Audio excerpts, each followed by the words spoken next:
This guy right here, this guy. Click here to start streaming, and I'll go live. See how this goes. See if I'm live. And I'm live. It's really weird though. Where's my live? Am I live? I don't think that I'm live. There I am, and I'm live. Can everybody hear me okay? Need to know if you can hear me, so give me a mic check. Mic check, 1, 2. Mic check, 2, 3, 4. Well, look at that. Is this live? This is live. Hi, Stephen Lake. How you guys doing? Hopefully my video is okay, and hopefully my audio is okay. And, believe it or not, I'm live. Got you here, he says. Good stuff. So, my name is Steven. I'm a Vegas video blogger, I suppose. Thank you, everybody who is here to support me. There's a bunch of people, so that's good. Whoa, yep, yes we can. It's overwhelming sometimes. So I thought it would be fun today to go over a few things. First of all, I'll talk about this thing later on. This thing, maybe I should talk about it a few times. My wife made a face mask. Look at this. It literally is a face mask. And it's pretty cool. And I'm totally impressed that she made this. Now you can't hear me. And my glasses are fogging up. But that's my problem. Probably not yours.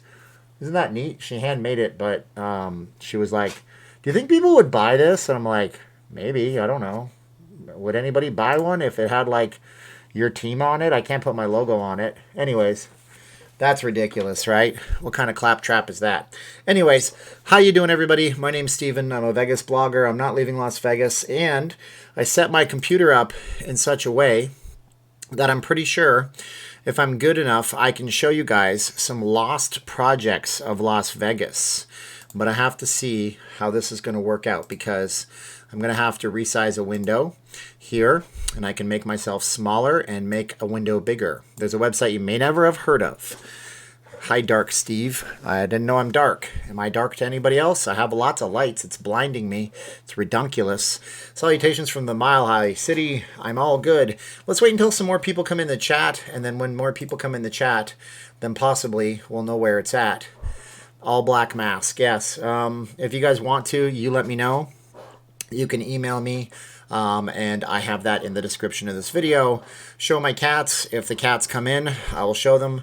But the thing about the cats is I'm wearing this really nice hockey sweater, and you can't really put cats up here, and so I don't know that I'll be holding a cat because they will just tear this apart. This is a nice sweater, and I don't want to lose it.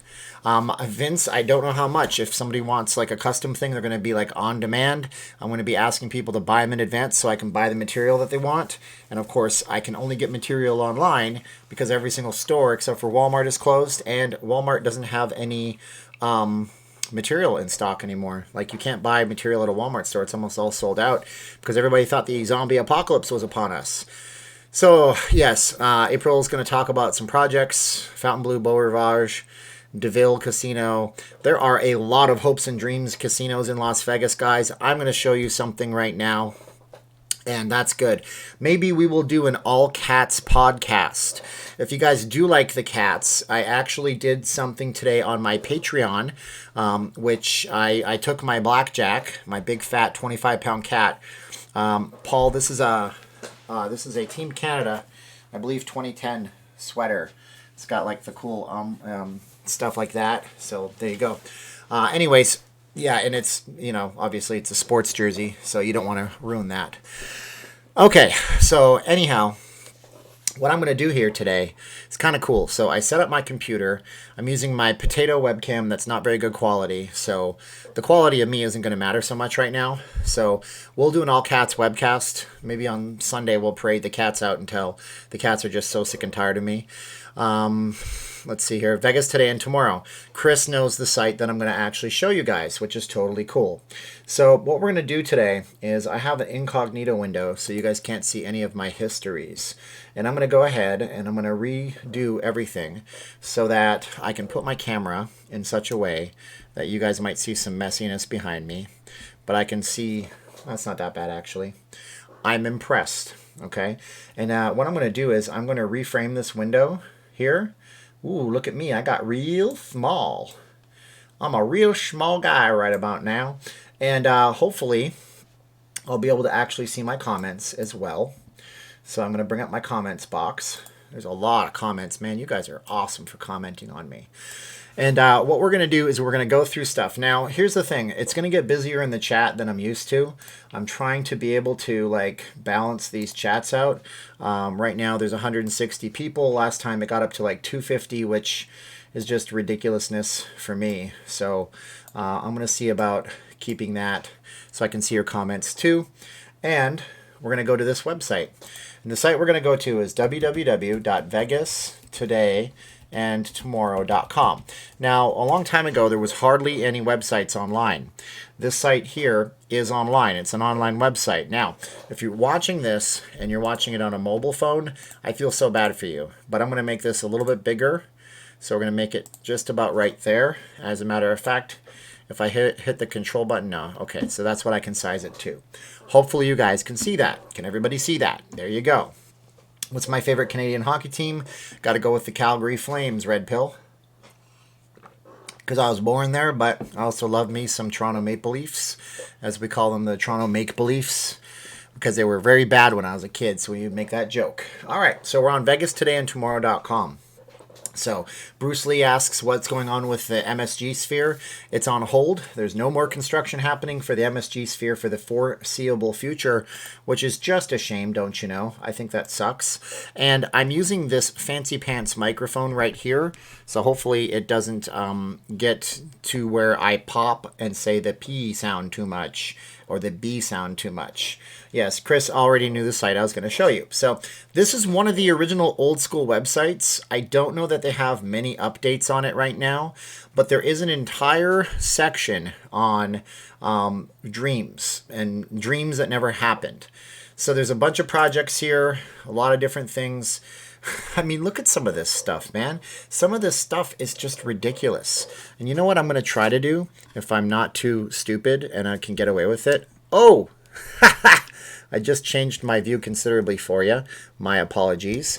Let me just move my camera a little bit more so I can read all of your awesome comments and I can see this website in the meantime, in the in-between time, okay?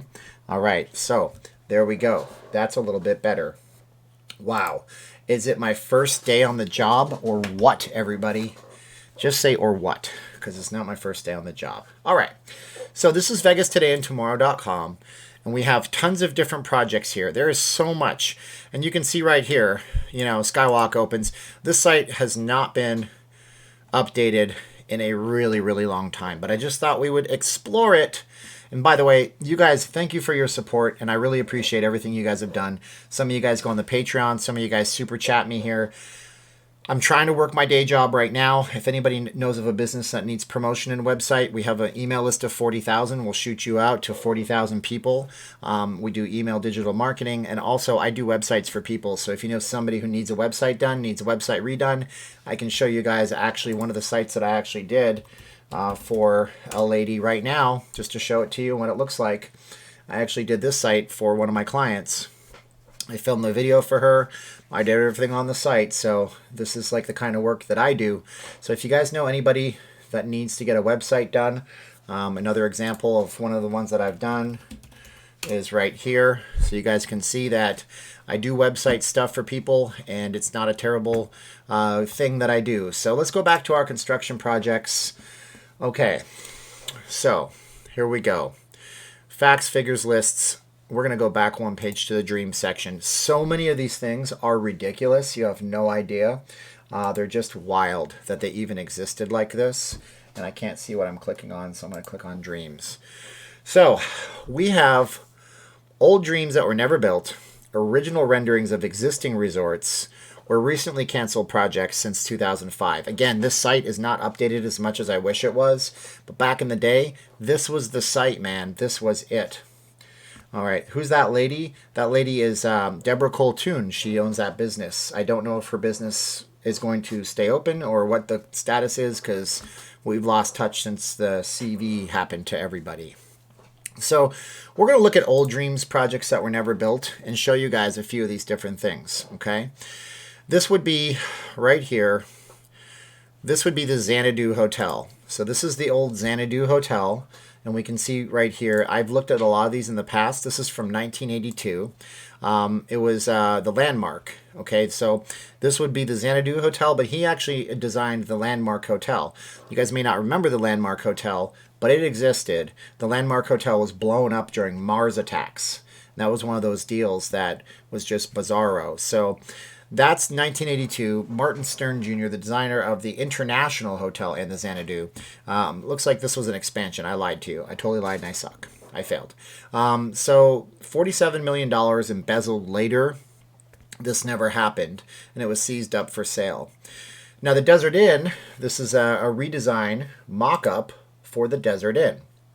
This is what the Desert Inn Hotel, which didn't look like that to start with. If we look at the Desert Inn Hotel, we're going to look at that because you guys might not even remember what that looked like. But the Desert Inn looked nothing like that. The original Desert Inn was basically this dirt path right here. It was this deal right here. So that was the Desert Inn, and the renderings and the drawings, which are not on this page, was going to have it look something like this right here. A palace in the middle of nowhere. Unbelievable, unforeseen. And we'll get to a question and answer period after this. Art Flores says, send me your info. I don't know if he's talking to me, but Art, my info is info at vegasforfreenow.com. You can send me the info right there. So we got 208 people here. I'm honored. I'm blessed. Thank you so much. There's another render for the incredibly complicated Desert Inn Hotel. You can see a monorail track that runs through the property right there. Massive amounts of architecture and what looks like waterfalls absolutely everywhere. Where were they getting all the water? I have no idea. This looks like something that's a combination between Rome and the Taj Mahal in Atlantic City and an Aztec casino.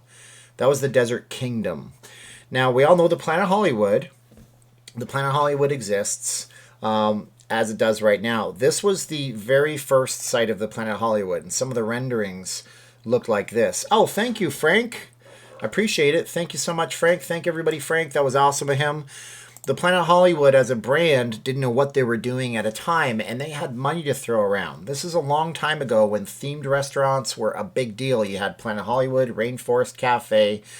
These big themed restaurants had tons of money, and of course they had celebrity backers. This almost looks like the Rio, doesn't it? Does this not almost look like the Rio? Give me a thumbs up if this almost looks like the Rio Hotel and Casino. We can see a bizarre, again, water motif. Water in the desert was really big back then. We can see the film strips right here, and a walkway that has these LED-looking arches reminiscent of what Bally's actually had out front. Let's see what the caption says. ITT Sheraton's second plan for the Desert Inn, and now under the Wynn property, was a deal with the Planet Hollywood. It came to some crazy plans for a Planet Hollywood resort. So the very first here is super conceptual, and the second is an actual working design that they were actually going with. That's insane, right? Well, it was a 20-story tall sphere out front. What would it have housed? I have no idea. Probably something similar to what the Luxor was going for inside. Pretty amazing. There's another one here. Does anybody remember the Beverly Hillbillies? Throw me a thumbs up if you remember the Beverly Hillbillies, okay? Now, there was a guy named Max Baer. And from all accounts, what I can read, Max Baer, who played Jethro on the original Beverly Hillbillies. So Jethro, Beverly Hillbillies. You got to look this guy up so you can actually know who you're talking to and who you're talking about. This is the original Jethro from the Beverly Hillbillies. Of course, I have to endure an ad because I'm not logged in. $745 million. All right, we're going to mute this video. Come and listen. So this is Jethro Tull from the Beverly Hillbillies here in the video. That's him right there. So after he was done with the Beverly Hillbillies, he decided the one thing that he needed to do was build a Beverly Hillbillies themed resort. This one is very small, impossible to see, so I can blow it up considerably for you. Now, it's funny because we do have the Texas Station. The Texas Station is a lot similar to this kind of oil derelict theme out there, but it just never would come to pass to be known that way. From what I heard, insider information from somebody, he basically was a jerk. He was a jerk to everybody. He couldn't get along with anybody, and so he alienated all of the investors. And he wasn't a very educated person when it came to resorts and building things. So we wanted to do outlandish, ridiculous things. This would have been a Reno project initially, with a Las Vegas version as well. So yeah, it was never going to happen. They say here that there was a location on the map. I don't know where that would have been. So we have an entire map of the city, which we can explore later. It's a little bit outdated. Next up, more history on Las Vegas projects that were dreams that never happened. The London Resort and Casino. Now, this one's interesting because if you look at the picture here, we have the very first kind of genesis of what would have been a Ferris wheel on the Strip. Of course, Ferris wheels became real popular about a decade ago. About a decade ago, there were supposed to be two of them, one of them of which is up for land auction. I think it's April 24th or something, but I don't know if they're actually doing that right now. And this would have been a London-themed one. Now, Harrods wanted to open a store, and I imagine that Harrods actually exists still to this date. It's one of the high-end department stores that you can find out there. And this would have been either in two locations. Both of them had a big wheel, observation wheel. The Giant Wheel Co. I wonder if they still exist. Harrods Department Store. Oh, thank you, SB Dreaming. Say thank you to SB Dreaming. A Big Ben, a Tower Bridge, a Piccadilly Square shopping plaza, everything London themed. That was the original location. The Strip was directly across the street from the Luxor on a property now owned by MGM in the airport. Now, the technicalities of doing this would have been almost impossible. In this photo, you can actually see an airplane landing. And from what I understand right now, there are so many restrictions on that airspace that you can't build anything over, say, 30 stories out there, and it's very tough to do. There's an Israeli company that bought up a bunch of stuff right across the street where this would sit. But I believe this sits on that land where the festival grounds was from October 1st.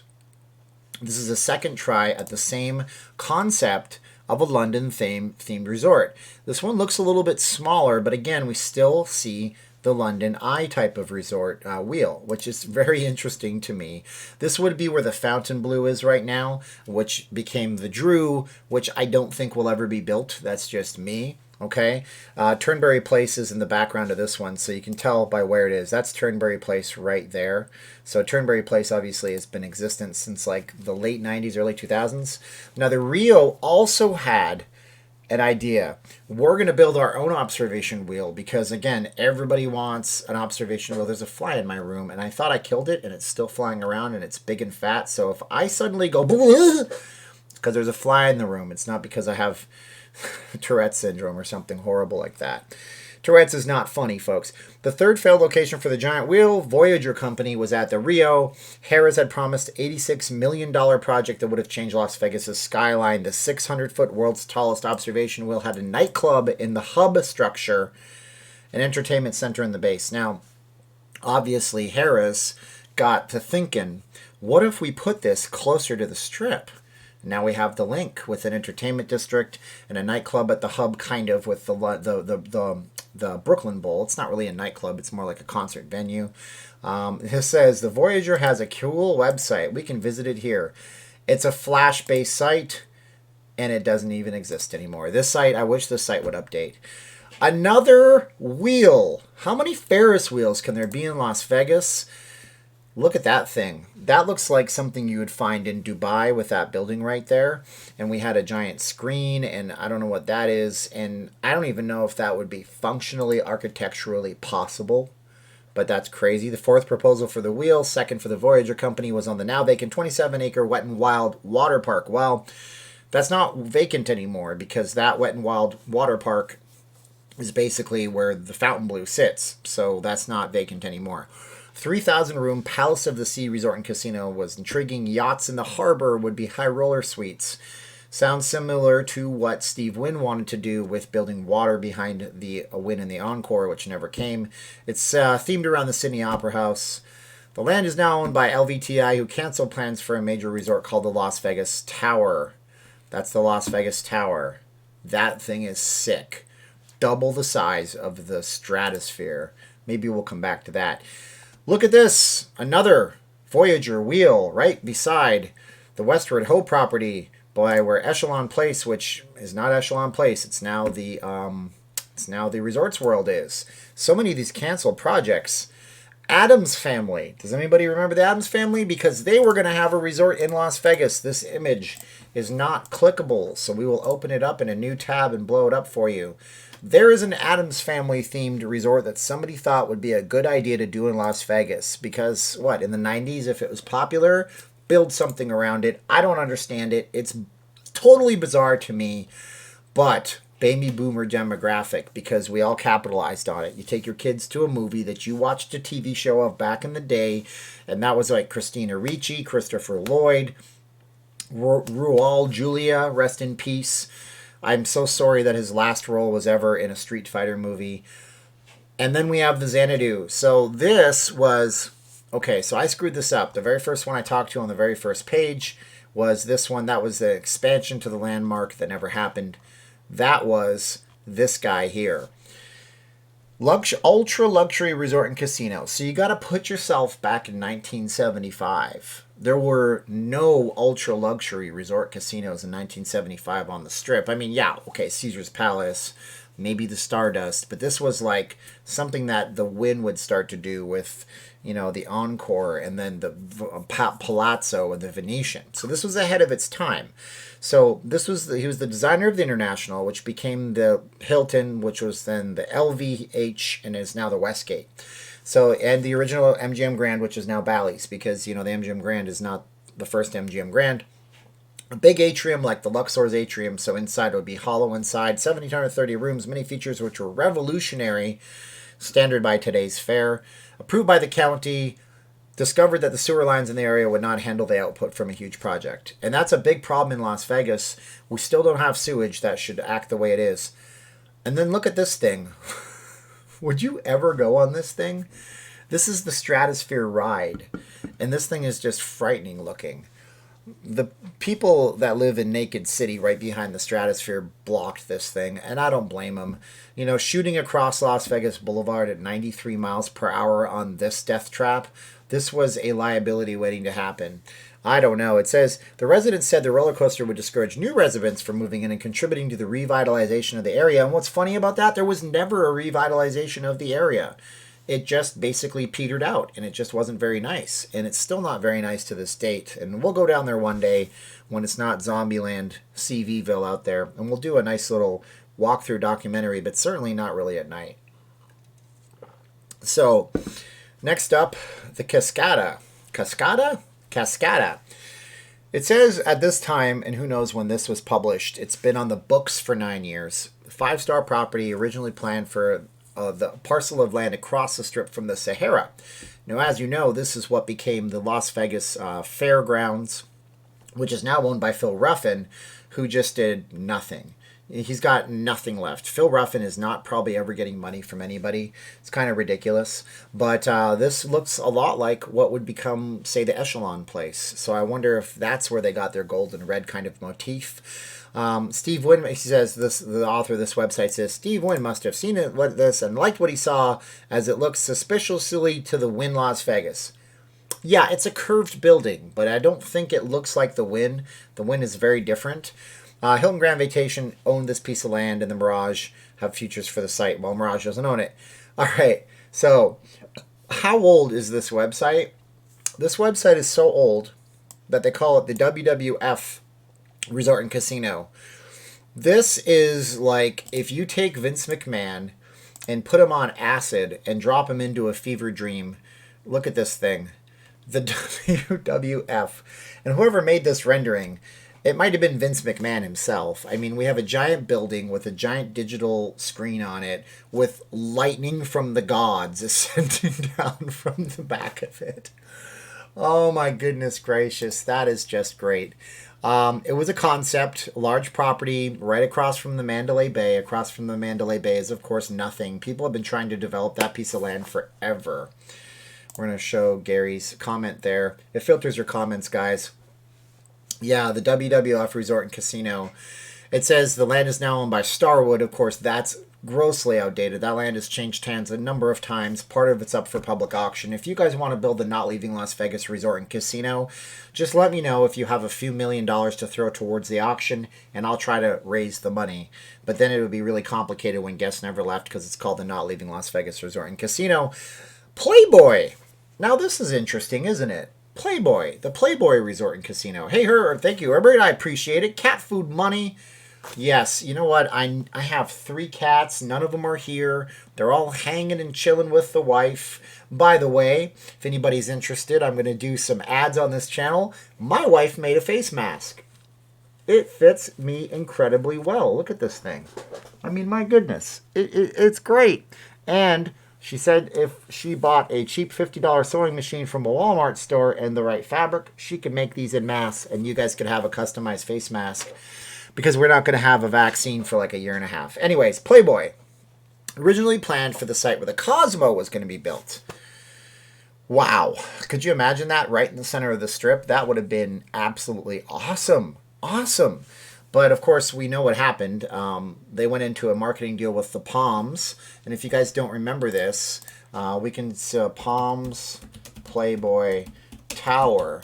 And for a long time, you could actually stay at the Playboy Fantasy Tower. And there's a picture of it right there for you guys to take a look at. So yes, that Palms Tower now looks completely different, but you can see the Playboy bunny prominently featured right up there. And the Palms, what they did was they took that Playboy thing off. They reduced a lot of the neon when Station bought it. Now the Palms has a giant LED light on the side of it that displays.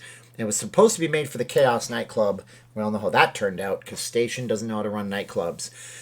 The Asia Resort and Casino. Now, again, I mean, the Asian theme, this is something that I think everybody looked at, and they were jealous when the Venetian started pulling in everybody, and Adelson went out to the Asian markets, and we have all this stuff happening. MGM has a big property out there. This is a weird and rather ugly concept. I guess it's ugly. This looks like a bad render from, and you got to remember back then, computer rendering programs nowhere near what they were now. This probably took them an hour and a half just to like render it, and it's like, hey, look, we have a concept, and it looks like something that your cell phone could do better. But this was looks like a bad rendering from like an Ocean's 14 or 15 movie if they ever made one. You ever seen Ocean's 13?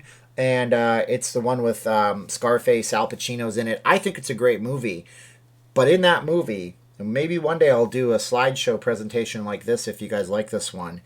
In that movie, right, they show this casino that just looks so fake, and then they show the wrong angles for it, and they put on the construction site for the, I think it was like the Cosmo. It's just weird. This is weird. It said the concept must have been a presentation to Sheldon Adelson's idea for the Palazzo. I don't know about that. I don't know where they're getting that from, but I'd like to interview some from the Paul Steelman group. I don't know if that would matter. Harley Davidson. Now, you got to remember, Harley Davidson used to be a badass international brand, and I'm not trying to insult any Harley fans. There's a guy named Clifford on my Facebook group, Not Leaving Las Vegas. He loves Harleys, but they used to be a bigger global brand to the point where like Japanese companies lost a lawsuit because they were imitating the Harley Davidson sound that apparently was trademarked and copyrighted. And Harley was a huge brand, huge global awareness. They had the Harley Davidson Cafe, of course, that's now going to become a Tex-Mex type of place, and it'll be torn down because they're redeveloping that whole block. A giant exhaust pipe-shaped hotel. This rendering of the Harley Davidson Hotel and Casino uses the site directly east of the Palms on Flamingo Road. Okay, so there was a project called Vegas 888, and I'll bring that up in a new tab, and we'll see if we can look at that. Now, this was, yes, to give you an idea of what this would have looked like and where you would have been sitting, you can see the Rio, you can see the Bellagio, and this plot of land right here is still vacant, unfortunately. It would be nice to see it developed, but there was some kind of problem with it, and this was right when the entire thing just went underneath. So the smallest unit would have cost $750,000, which would have been stupid for Las Vegas at the time. 542 units. This would have been like a luxury tower before there was really luxury towers in Las Vegas. But that would have been kind of in that area, off the strip, and I don't know if it would have survived. Do you guys think this would have survived? Okay, because we have to continue on with movies, well, so far we've had Beverly Hillbillies, we've had the Addams Family. Why don't we build a Titanic? What's the worst that could happen in a Titanic situation? You know, the casino is unfailable. The casino can't fail, they said. The Titanic Resort, 400 feet long with 1,200 rooms, would have been one of the most heavily themed fantasy resorts in Las Vegas. Rejected by the Las Vegas City Council. You know, when Las Vegas City Council says, no thank you, we don't want your money, that's just ugly as hell, then you know you have a problem. This would have been on the lot across from the Sahara. It ended up being a concert grounds. They've had like 3 shows there. Nothing's happened. Now, again, Phil Ruffin owns it. Maybe he can build a tent city for all of the people that will be let go when the casino or the Circus dies. City, I'm not saying the Circus is closing. I'm just saying that he's not getting the money to renovate that place. City by the Bay. So we have San Francisco. It's like an hour and 20-minute flight, if not less. Let's build San Francisco in Las Vegas. Dear God, that is ugly. But what's interesting about this is it shares the bridge theme. And it has the bridge theme. I guess we have San Francisco. There's a Motel 9 there, it looks like. I don't know what they're thinking. We got a Bellagio-style fountain out front. Okay, whatever. This would have been a replacement for the New Frontier, which would have had, I'm pretty sure it's on this page, something called the Plaza. And it was a replica of the Plaza Hotel in New York City. That is interesting. It's right here. The Plaza had big plans. Yes, this would have been the Plaza Casino in Las Vegas. It would have been directly behind where the Trump Tower sits right now. And what's ironic about this is that they bought the rights from the Plaza Hotel that Trump owned in New York City to build this here. Yeah, right next to where the Trump Tower ended up being. The Moon Resort. I'm not making up any of these. I'm not making this up. This was a thing at some point. I bet you none of you knew about this stuff. Michael Henderson came to Las Vegas with a dream and a scale model of his $5 billion casino resort called Moon and a videotape pitching the idea. That's the problem. According to casino industry experts who say the Vancouver, British Columbia, a Canadian, it hurts me that he wasn't able to do it. Okay. Doesn't stand a chance of getting money to build his 10,000 room 250-acre lunar-themed resort. That is nuts. Let's look at some more pictures of this thing. Whoa. Oh, I mean, could you imagine if that got built?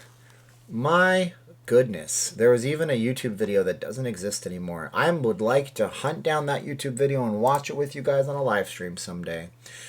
All right, so those are the dreams. Those are things that never came to pass and never existed. We have original renderings of existing resorts, and we have canceled projects.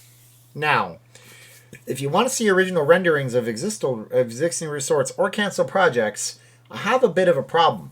I have 267 viewers right now and 61 likes.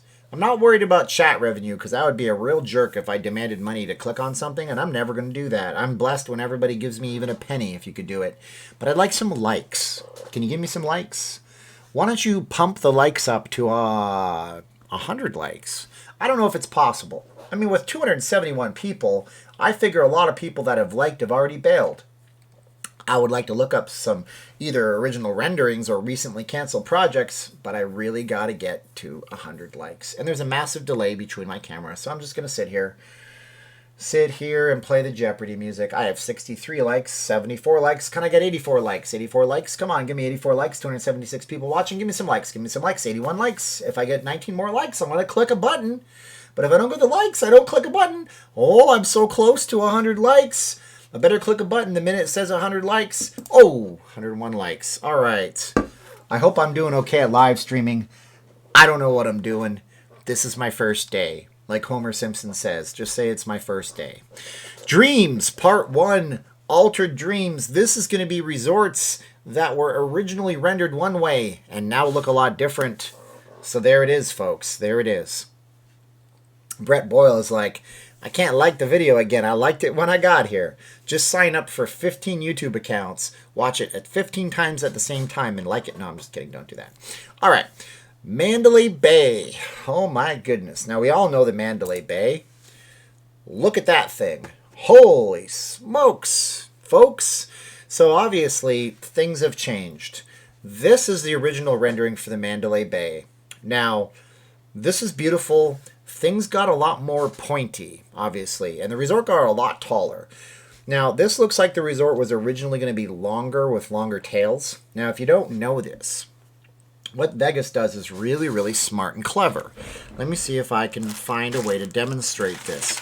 Oh, we'll take this presidential advice of how to handle the CV, and we'll take Benadryl. So, it'll make sense in a minute. Jeez, cut me some slack. They take a resort and they do this, and then they do this.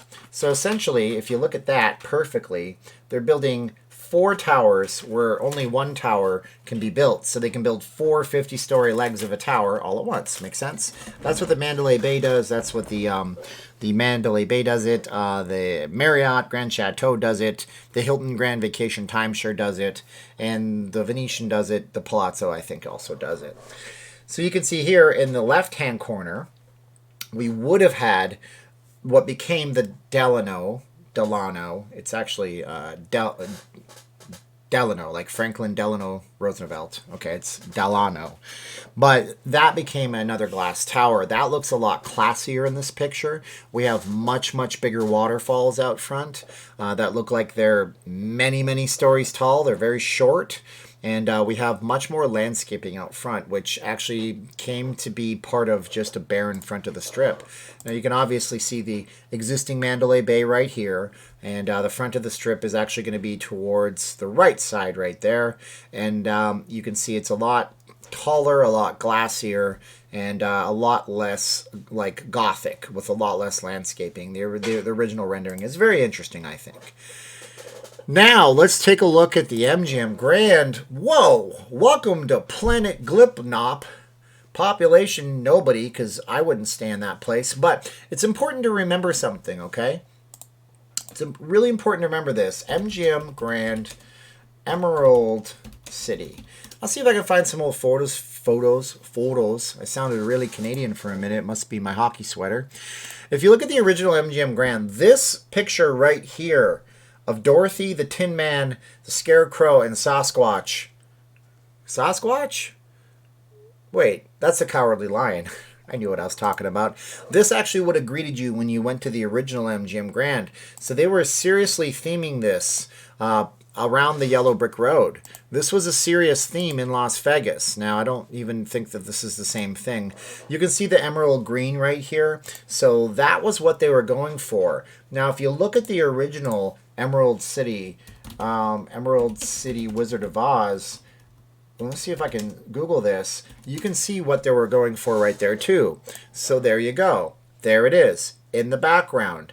Oh, look, there's a big rainbow. And there's a big rainbow in the back. See what I'm saying? So what people don't know about the Mandalay Bay. Yeah, it's my first day in Las Vegas, apparently. Look, they have a bat signal shaped like the MGM Lion. What people don't know about this is that Pantone makes colors. They make color codes. When you go to the Home Depot or the Lowe's, you can look up color codes. You can type that color code if it's not trademarked and copyrighted into Adobe Photoshop, for example, and get that color and take it to a printer, and it's consistent. Well, the green color that became the MGM Grand, and we'll talk about that ugly lion for a minute, that's actually trademarked. So when they remade the Wizard of Oz themed stuff with James Franco years ago, they couldn't even make the same greens. Sony Pictures owned it at the time, and MGM wouldn't give them the rights to it. You can't paint your house that same color of green in Vegas because it's trademark copyrighted. That line obviously is gone. Everybody knows this is one of the most common trivias about Las Vegas in the history of trivia.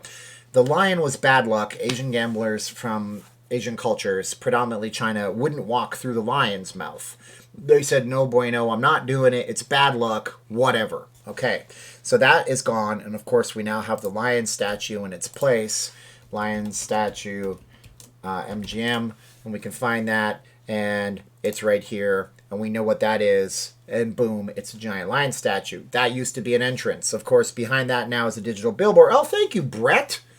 You are awesome. Thank Brett, everybody, because that is a big deal when I can't sell anything to people because their businesses are all shut down, and that sucks. And, I don't want to just take super chats from people. I want to send them, but I want to be entertaining. I want to deserve it. I want to earn it, because you know what? I think it's too easy to just do a live stream and try to suck up the money. I want to do like an hour and a half, 2 hours of entertainment for y'all. The Dunes. Hey, look, we're the Dunes. Let's make us the Luxor. But I think this was years before the Luxor was even a thing. And of course, look at this thing, a translucent prism with light beams shooting out of it. What's with the light beams shooting out of all of these hotels? I don't understand. I don't get it. But, of course, that's what they ended up doing at the Dunes. They built that instead because this would have been stupid ridiculous. And if you guys do remember what the Dunes looked like, the Dunes, of course, is where the Bellagio is. Dunes, Las Vegas. It's an old resort that most of you guys don't even know exists. Well, if you're from here, you know that this thing existed, and that became the Bellagio. Now, the Casino Royale, known as the one place on the Strip where you will get hoodwinked into gambling if you go to a timeshare resort and take the free gambling slots. They'll offer you $400 or $500. They'll tell you can get cash. Oh, it's a... Hey! Hold on. You guys asked for a cat. Come here. You're going to claw my sweater. Oh, my back is so sore. I'm going to get you. Here you go, guys. So she doesn't claw me. This is a cat. It's Princess. But I have to hold her up to the camera like this and hope she doesn't flash you. So you got your cat.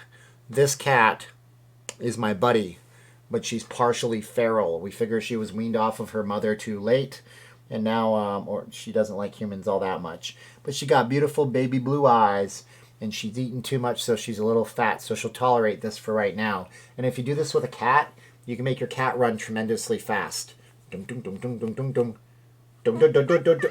See, she don't like it. Okay, don't claw my sweater. We'll do an all cats live stream one of these days. Okay, so anyway, if you guys watched my last live stream, I popped my back out. I'm like old and gray now. I have existing back problems from when I tried to squat 400 pounds years ago, and it's healing up, but it's hurting. I'm on lots of Aleve. The Casino Royale. Oh my gosh. Well, that looks a lot like what they already did. You can see the old Showboat Hotel next to it in this picture right here. That's what's real interesting. That's what it's all about. But there's what it ended up looking like right there. You can see the Harrah's right next to it, of course. And this is the Motel 6 that goes into the back. Now, tip for you. If you come to Vegas, don't get enticed to take $300 or $400 in free gambling money on the Strip near the Harrah's, because you're going to go to Casino Royale and they're fixed promotional, just not good. We have the original Stardust sign redesign. Holy cow, that thing is huge. That is a big schematic for a big old sign. And we do have what it kind of looked like. Not as big. Lido, direct from Paris. That was one of the topless shows in Las Vegas. And yeah, so what they did was they brought in a bunch of topless shows in the 50s and 60s into Las Vegas because they wanted to make it classy. So yeah, that's funny. I know I keep hearing about stories at the ghosts at the Luxor, Connie, and I keep telling people, why should I do that video? And they keep telling me to do it, and maybe I'll do it. Look at the Luxor. Oh, man. What were they thinking? That looks like if Hershey got together with the Circus Enterprises, because they built the Luxor. Any of you ever heard of Circus Enterprises? I just burped a little in my mouth. I didn't want to do it on camera, because that's gross. Anyways, Circus Enterprises built the Luxor, the New York, the Excalibur, all these hotels. That looks like if they entered into a nationwide marketing campaign with the Hershey's chocolate. People, what's really bizarre about this is that you have this lagoon out front. And what were they doing with that? I'm guessing it was a water slide. But I mean, is that the front or the back of the casino? Because you got to imagine that would be the front of the casino, right? But you can see the tram running. Yeah, there's the tram. But who the hell wants to swim at the front of the casino? That's just a bad idea. You can obviously see the way the Luxor exists now. And you can also know that this Sphinx the obelisk used to open up. Put my mic in front of me. Make sure I'm getting some good levels here on my microphone. Anyways, that thing used to open up and laser light show would come out of the eyes, and this is all gone now. All this theming is all gone. These nice tiles are not there. None of these statues are there anymore. It just sucks. I mean, I love to see the old stuff. Now look at this. A rendering for the Circus Tower. And I don't know why there's a hot air balloon. Now, the Circus has quite a history, obviously. Look at all the fountains they're going to build out front there. You can see the original big top in the back of it. It's just bizarro. You can see what it actually looks like.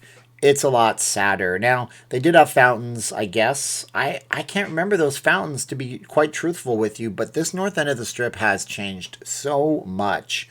And for the record, Circus is one of my least favorite hotels. And if you love the Circus, I beg you not. Oh, by the way, do me a favor. You could share this. Like, I'm not going to stop talking for a while. Why don't you share this on your social media? Maybe somebody's interested in this kind of stuff and doing a stroll down memory lane in Las Vegas. Plus, also, I have 100% seen a ghost in there. There's also a ton of occult paranormal stuff still hanging up around in the corners. I have to vet that one. So anyways, I think, if I'm not mistaken, we may be able to go to Google Street View on Google Maps, and it's possible that we can Maps. Yeah, I'm going to go to Maps. It's also possible that we can explore the strip one other way. So let's just try something right now. This live stream is going to get a lot less lively if this doesn't work. But look at this. Walgreens, temporarily closed. Cosmopolitan, apparently open. Tropicana, temporarily closed. You know, I'm pretty much sure that if we take our guy and we drop our dude right here, we say, okay, dude, look at him. He's so helpless. And we do this. Now, if I'm not mistaken, there could be a time machine. This is really fun. Watch. Did you know you could do this? So here you go, 2009, all the way to 2018. So you can actually look at Google Street View and you can see the different times, and you can click on that and you can see like this. So we could also do this if you guys are at all interested. So here's what we looked like at this same view back in 2009, and then we slide all the way up to 2018, and we can see how much it's just really changed. But going back to our failed projects, the Mint. Now, the Mint sign exists at the Neon Museum. It's a 1965 rendering, I guess. This is not a rendering, is it? Wow. That is a rendering. That's just an old charcoal type of SketchUp for what they wanted to do at the Mint. We're not going to spend too much time on this because it's not that interesting. Binions obviously sits on that land. Now we have the Stratosphere. The Stratosphere is interesting. It's the tale of many different types of towers. It happens all the time. What they do is they go for a type of allowance on height. So, for example, they say, we want to be 900 feet tall. And the city says, okay. And then when they do that, they go, oh, by the way, could we be 1,500 feet tall? They always ask for that. Wall Street Warlord is here. Hello, Wall Street. Vegas Ghost Walking Ghost Tour transports you back in time for authentic accounts of ghosts lurking through the hallowed streets of Las Vegas Strip. If you want to see ghosts right now, all you have to do is go to the strip right now. And they're walking around going, change, change. And I'm not making fun of the homeless. Those folks are lost right now because they don't have a way to support themselves. I feel terrible. And my recommendation is you stay away. But here's the original rendering for the Stratosphere. Holy smokes. 1,828 feet tall. This would have made it the largest freestanding observation tower in North America, which is actually twice what the Stratosphere is right now. It would have been taller than the CN Tower in Toronto, Canada. Obviously, we know what the Stratosphere is like. And also, it claims that there's a PDF. Let's see if that goes anywhere. 404, the saddest thing in the world, file not found.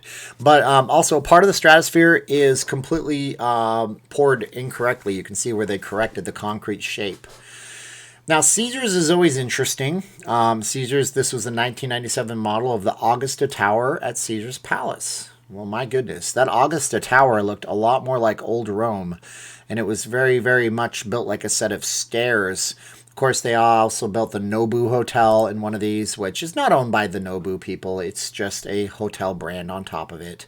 But that's pretty interesting too. Now, what else do we got here? Well, we have the Aladdin, and what most of you folks probably don't know is that the Aladdin was originally built in the 60s, and then it was torn down and rebuilt in the 90s or the 2000s. Now it's obviously the Planet Hollywood, and it looks even different than what this photo shows right here. But in this photo here, we can see a redesign for the Aladdin, which kind of keeps a similar theme. These look like hotel towers that pop out. We don't have that, obviously. Instead, we built the Miracle Mile shops around. And it looks like there's some water theming out front and very Saudi Arabia type of look to it, which works in the desert, but people think it was 9/11 that caused the Aladdin to change. It really wasn't. It was just the fact that it was just an old concept for an old era of Las Vegas. Now, Caesar did not live there, Steve says, and we all know the joke. It's from The Hangover. And let's just go back to Caesar's Palace. If you look at Caesar's Palace, you'll notice that there's no apostrophe S, and that's because Jay Sarno, the original guy who did Caesar's Palace, he didn't put an apostrophe because that would denote ownership to Caesar. He said he wanted everybody to feel like Caesar when they stayed at Caesar's Palace. And then he went and did a bunch of really bad things, which we'll talk about someday. Now, the Palazzo, obviously, this is a rendering view. So it would be a new tower at the Palazzo. And now we know what happened. The Palazzo ended up looking exactly like the Venetian. They did not change the theme, which is probably for the better. Sheldon Adelson then wanted to add some condominium towers. That never came to pass. Obviously, but the Palazzo obviously looks like this today. So, the Venetian and Palazzo share each other. Technically, it's the largest resort in Las Vegas, I believe, at over 7,000 rooms, but that's an accounting thing. And the Sands Corporation purposely reports the books for those two properties the same so they can qualify that way and get on the list of largest resorts in the world. They have since been bypassed by lots of different properties in China and Saudi Arabia, all around the world. But we do have the Venetian, and the original Venetian rendering is pretty impressive. I like how it's not done on a computer, and it did kind of stay the same. The main differences here, obviously, is that the clock tower is much, much smaller, and it's pushed back further with more public plazas and ways to get you to kind of come into the hotel. It's important to note, like, if we go back here, we take a look at the original Aladdin rendering right here, which I'll open up in a new tab and kind of blow up for you. This was a logistical nightmare. This was very, very difficult to get into, and people would oftentimes just not even go to that side of the strip. And it was just bad. It was very bad, and it's claustrophobic. And one of the things that they didn't want to do in Las Vegas was build a claustrophobic Manhattanized strip. Let me explain how that looks. Manhattan street level. Somebody watching this video I know knows what I'm talking about, and this is something that Vegas wanted to not have happen. When you look at Manhattan, it just looks like corridors of things, and that's an idea right there. And they don't want to build a giant corridor of buildings like that in Las Vegas, so things end up getting pushed back further, which is a good idea. But we can see the original Venetian rendering there, and we can see on the right what it actually ended up looking like. Now, the Sahara is always an interesting one to take a look at, as far as I'm concerned. And I have 318 people watching, and I better get a bunch of likes really soon. I know some of you guys have already taken a look and already taken a like, but why don't you like that, and I'll continue on for a bit longer with you guys here. I like to provide value for the people watching. That's very important to me, okay? The Sahara, pardon me, wanted to do a renovation and a remodel. Well, that's what they wanted to do. Just basically build a bigger, uglier, grosser looking version of the Sahara. Now, nothing against the Sahara. I remember going into the original Sahara. You, of course, had the NASCAR cafe, the speed experience. It was pretty darn cool. But, I mean, that is just an ugly version. This is a much more subdued version. Of course, the Sahara has turned itself full circle from going to the Sahara to the SLS back to the Sahara. I have some pretty amazing photos that I took. And if it wouldn't break my live stream, I'd try to pull them up for you of the Sahara when it was closed. They're beautiful, in my opinion. But what do I know? The Aladdin Wall Street Warlord says the resort opened as Milton Prell's Aladdin. Midnight, April 1st, becoming the first major strip to open. This is true. The Aladdin included the largest casino on the strip and a 500 Street badged theater. I'm wondering if Wall Street Warlord's information is showing that, from what I read, they didn't have a liquor license or it was a gaming license. They were missing one of the two of them, and it was a flop from the start. They had to close down and reopen. I think that was the Aladdin. Now, of course, the Mirage, the palace that Steve Wynn built. Now, Steve Wynn has an obsession with water. He is obsessed with water. We're going to talk about the Beau Rivage at some point in this podcast, I'm sure of it. Oh, man. Okay, so the Mirage opened. It was known originally as the Golden Nugget Strip or the Golden Nugget South. Nobody knew what it was going to be. This is the original rendering for it right here. We can see the water theme. Complete lack of volcanoes, which is very interesting. And additionally, this tower setup, it really didn't change all that much. But we didn't have any volcanoes out front, obviously.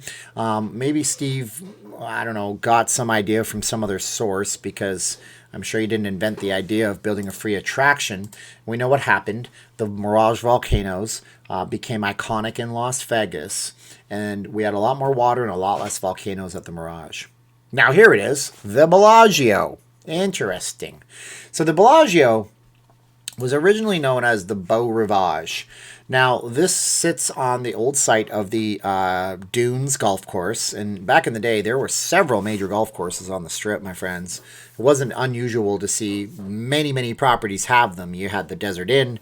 I think the Sahara might have had one. I know the Dunes had one. So we had all this water. What better thing to do than to build a giant island in the middle of Las Vegas Boulevard and call it the Bellagio? And we'll theme it after Lake Como in Italy, where, you know, gazillionaires have houses and go and drink fancy wines. Well, this is interesting right here, because if you look, there is a couple of buildings that look like this that are casinos. I believe the MGM Grand in Detroit, Michigan looks like this.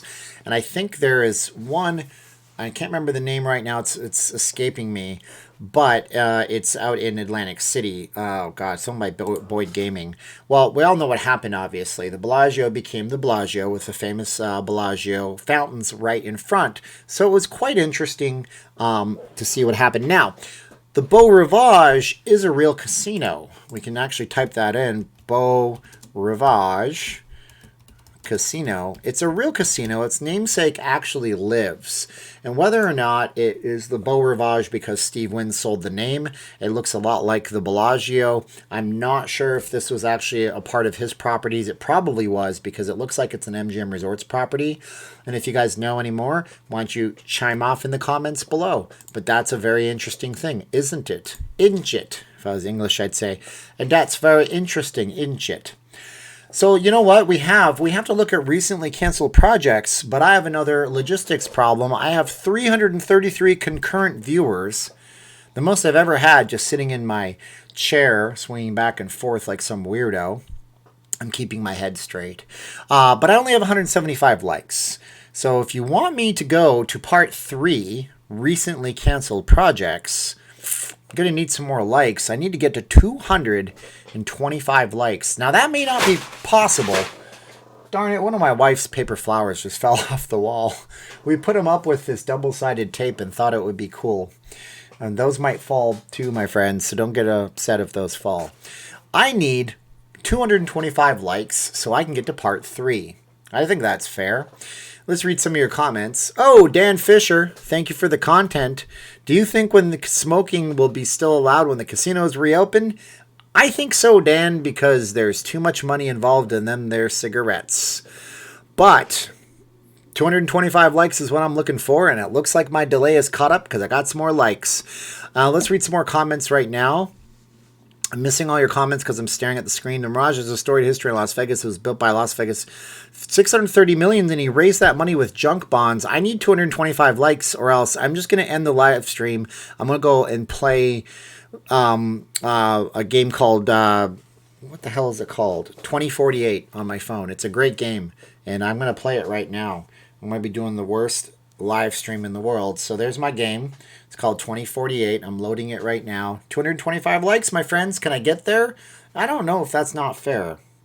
My wife is playing Word Blitz with me. I could just play that. Looks like I have milked all my likes. So let's just go to part 3 and not be a jerk about it. Okay. I know. There's 197. People think I'm not serious. I mean, look at... I got Doom Eternal on this PC. I'll just play that. You guys can watch me live stream that. No, I'm just kidding. I wouldn't do that to you. All right, so recently canceled. Recently is a very, very, very relative term because this site hasn't been updated in years. Now, Echelon Place. I remember the day that I told my wife that project is doomed. Echelon Place, of course, sits on the historic, epic, iconic, one-of-a-kind, never-to-be-reproduced Stratosphere. Sits on the Stardust site. And that was a Boyd Gaming project. And it would have been a 5,000-room project. They even renamed the street next to it. They called it Echelon Drive or something like that. And, yeah, it's gone. And that's now going to be the Resorts World Las Vegas. I've heard a rumor that Resorts World has been pushed back to 2021 from a credible source. Of course, we've had 3 to 5 different workers, depending on your source, say that there have been workers that have tested positive, 3 to 5 different people of the CV, the horrible virus that's going around the entire world. Now, that's Echelon Place. It would have been a huge project. It would have been really a beautiful, classy Las Vegas project. But the thing is, this is not for the current era of Las Vegas. This project is definitely not that kind of thing. The current era of Las Vegas is monetize the heck out of the front of the property, get people in the door so they can shop and do attractions. And I mean, Resorts World, I don't know. Some of these I don't know about, so I'm going to look at this. Forest City. Symphony Park spot. There was also a couple of chefs that were trying to build big resorts out there, which is Bizarro World. Okay, Forest City has agreed to build a boutique 1,000-room hotel in Symphony Park. Upon the completion of the new City Hall was built, and it does really look like that, so there's nothing fancy about that. The rendering shows an iconic tower destined to be the centerpiece of the downtown skyline. Well, not quite. 47-story resort is slated to have 120,000 square foot casino space, 90,000 square feet of retail, restaurants, meeting space, swimming pools. Well, that's dead. Now, another one, what's interesting is the Alexis Park. Because Alexis Park actually exists. It's a real hotel. It's a nice little boutique hotel that you guys could stay at. It's right across the street from the Hard Rock, which, of course, is becoming the Virgin Las Vegas. Now, what's interesting about this is the size of this project. Whether or not this thing would have been built, I mean, it would have been huge. It's right next to the airport. I don't know if that would have been a restriction, but that property has a nice little spa. It's in a good spot with a bunch of new stuff next to it. Like you have Shaquille O'Neal's Chicken Shack, and you have Joe's New York Pizza, which sounds great right about now. Good golly, I would go for that, but... you know, we all got to pay our bills for the next 10 months or 12 years while the whole world waits on Bill Gates to deliver us a vaccine. I'm just reading what it said in the newspaper, folks. Don't get mad at me about conspiracy theories. Now we have the K Club. Timeshares. Possible dead.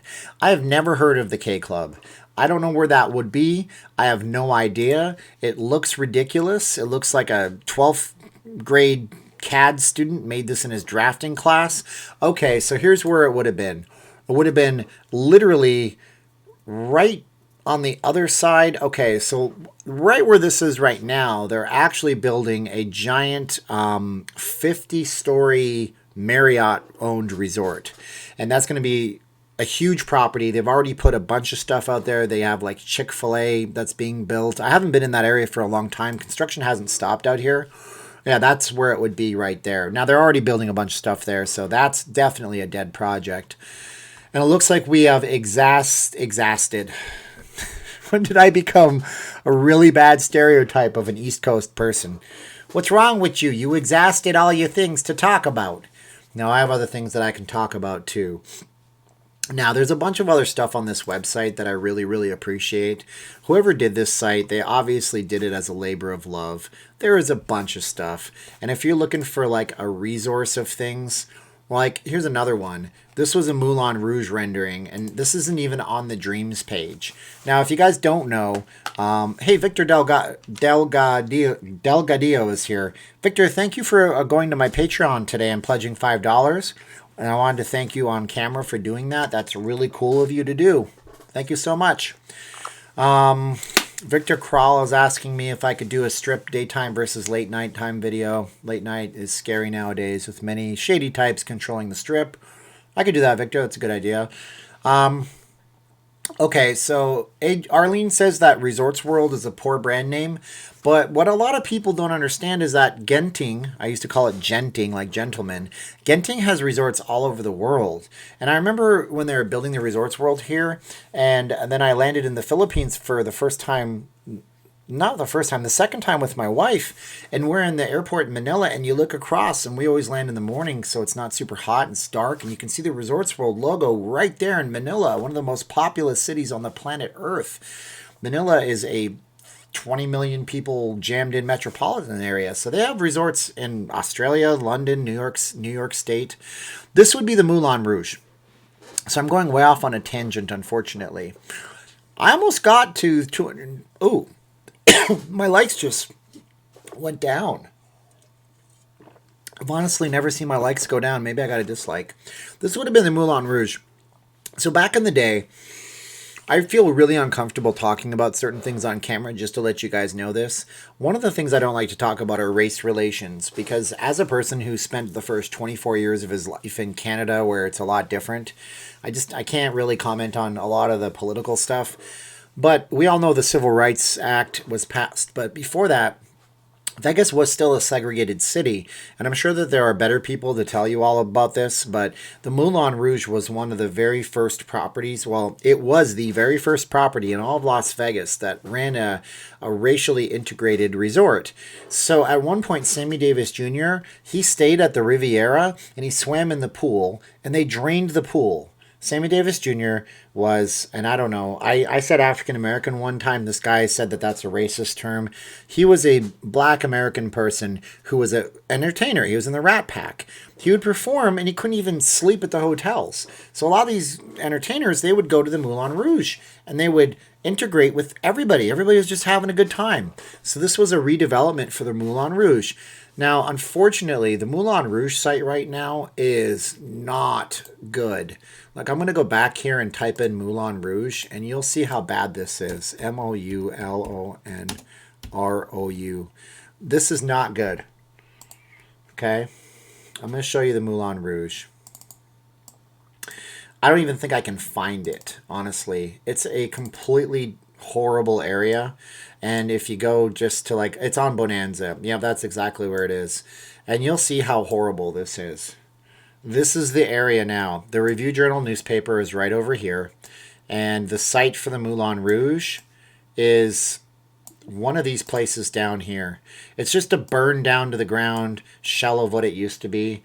And this is the kind of blight in that area. And it sucks. Look at this. And that's what it's come to. But at a time, they were going to redevelop it with this. That's very interesting. And there's a whole history page on the Moulin Rouge. Yeah, you can see an original photo of it right there.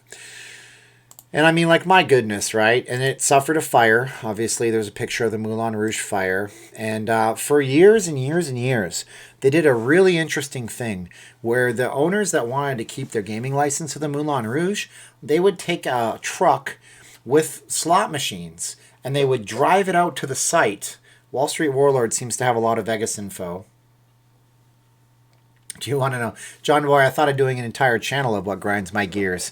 That would have been funny. But people said not to do another channel, just to do Vegas. Hotel. Moulin Rouge Hotel was a hotel casino located in the West Las Vegas neighborhood of Las Vegas, Nevada that is listed on the United States Register of Historical Places. So they would drive a truck with slot machines to this site, put it on the property, and let people gamble for a little bit. The reason they did that was it kept their gaming license active. You have to have slot machine play on a property every so often or else you lose your gaming license. But it never came to pass, unfortunately.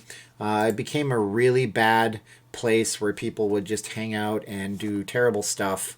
And you can see right there, it's all overgrown. And now it's been torn down. It doesn't exist anymore. So here's some earlier proposed renderings for the area. I would have loved to have seen something become of this. I don't know about turning the Moulin Rouge green. I don't know about building something like this in the area. No doubt it would have revitalized the area. There's a lot of places on the United States Historical Registry of Places. One of them is called the Little Church of the West. I will show you that right now because I got married here. My wife had been a local out here for a while, and when it came to a place where we could get married, she chose this place, which I visited when I was filming my documentary that I am still going through. And what I am doing is, for my documentary, I'm going to put it on Patreon first and then put it on YouTube secondly. And if I have any super chats over $10, those people feel free to email me and then they get it early as well, even if they're not on the Patreon. Anyways, this is the Little Church of the West. It's a historic building in Las Vegas. It's on the Historical Registry of Places. If we go out there, we might actually be able to see the sign. It's possibly not possible. The actual sign is on this rock right here. This started off on the north end of the strip towards downtown, and it kept moving down the strip because it can never be completely destroyed. So instead of destroying it, they put it here instead, which is pretty amazing. And it's a log cabin type chapel. A lot of famous people have been married here. And you can see the Google Earth vehicle just stopped in, I guess, for a quick thing to see how fast you could get married. If you look at the scope of it, you can see the Mandalay Bay. That's the Mandalay Bay back in the distance over there as well. John Boy says he wished I was the new mayor. Yeah, I don't know about that. That would be pretty funny. The Moulin Rouge, a symbol of Las Vegas civil rights struggle, by Alan Matai, University of Las Vegas. Hopefully the heat will kill them little... We're going to show that. I'm not going to say those words, but that would be good. Yep, the Little Church of the West is where my wife and I got married, and it's a historic wedding chapel. This is not my wife and I, but this is a publicity shot for the Little Church of the West. There's some other areas on the Historical Registry of Places in Nevada, but I just thought that to be quite interesting. Let's see what else we can find on this website right here. What is very interesting too, maybe we're not going to stay on this website. Maybe we're going to go to YouTube right now. Maybe we're going to type in, I don't know if you guys knew you could do this, Las Vegas 1991. So you'll find Grateful Dead concerts and stuff like that too. But you'll also find stuff like this, which is just people's old footage of Las Vegas. And you can find a lot of this stuff dating all the way back to like 1998. That's the Landmark Hotel right there. If I'm boring you guys right now, don't worry. It gets worse from here as I run out of ideas. No, I'm just kidding. The Paddle Wheel. These are places that even escape me. The first time I ever came to Vegas was 1994 as a little boy. I was 13 years old. We came back in 95. Or it could have been 95, 96. I'm not really sure. You can see some of these old hotels that just don't exist anymore. I mean, Swiss-themed stuff. This would be the north end of the strip, it looks like. To be quite frank, I don't even know where this is. But it's interesting to see this kind of stuff actually exists in Las Vegas to this date. And what's even better is the old cars, because those cars are now classic. Some of those cars are 20 years old, which means that they're like 50 years old. Yeah, so this would be Paradise Road going down to the old Las Vegas Hilton, which had the world's biggest sign, which blew over at a point. And we can see the Landmark Hotel in the back. And the Landmark Hotel and the Las Vegas Hilton were in a rivalry with Kirk Kerkorian and Howard Hughes trying to make the biggest hotels. Manilow is still playing at the Westgate, which became the Las Vegas Hilton. The International became the Westgate. No, the International became the Las Vegas Hilton, became the LVH, became the LVH Hotel, and then now it's the Westgate. And Manilow is still there. How is that even possible? Frank Sinatra and Mia Farrow got married in Vegas. Michael Jordan got married in Vegas. David Copperfield got married to Christine Brinkley in Las Vegas. And you can see a lot of this old footage online. And it's very interesting stuff. So now is the part where I don't know what else to really tell you. We can revisit Vegas today and tomorrow and see if we can find anything else. Other projects in Las Vegas. We had a desert retreat for the kings. That's weird. This is new stuff that I'm even learning about. This sounds like something for the bazillionaires of the world. It looks like it was at Lake Las Vegas in the Grand Canyon. Look at this thing. Could you imagine if something like that ever got built? The Skywalk was built, obviously. There was a lot of controversy from different Native American tribes who found it disrespectful for the Wallapai tribe to eat into their land, but they couldn't open a casino for obvious reasons. I don't think they could get the license, and they're right next to Las Vegas. World's first vertical farm.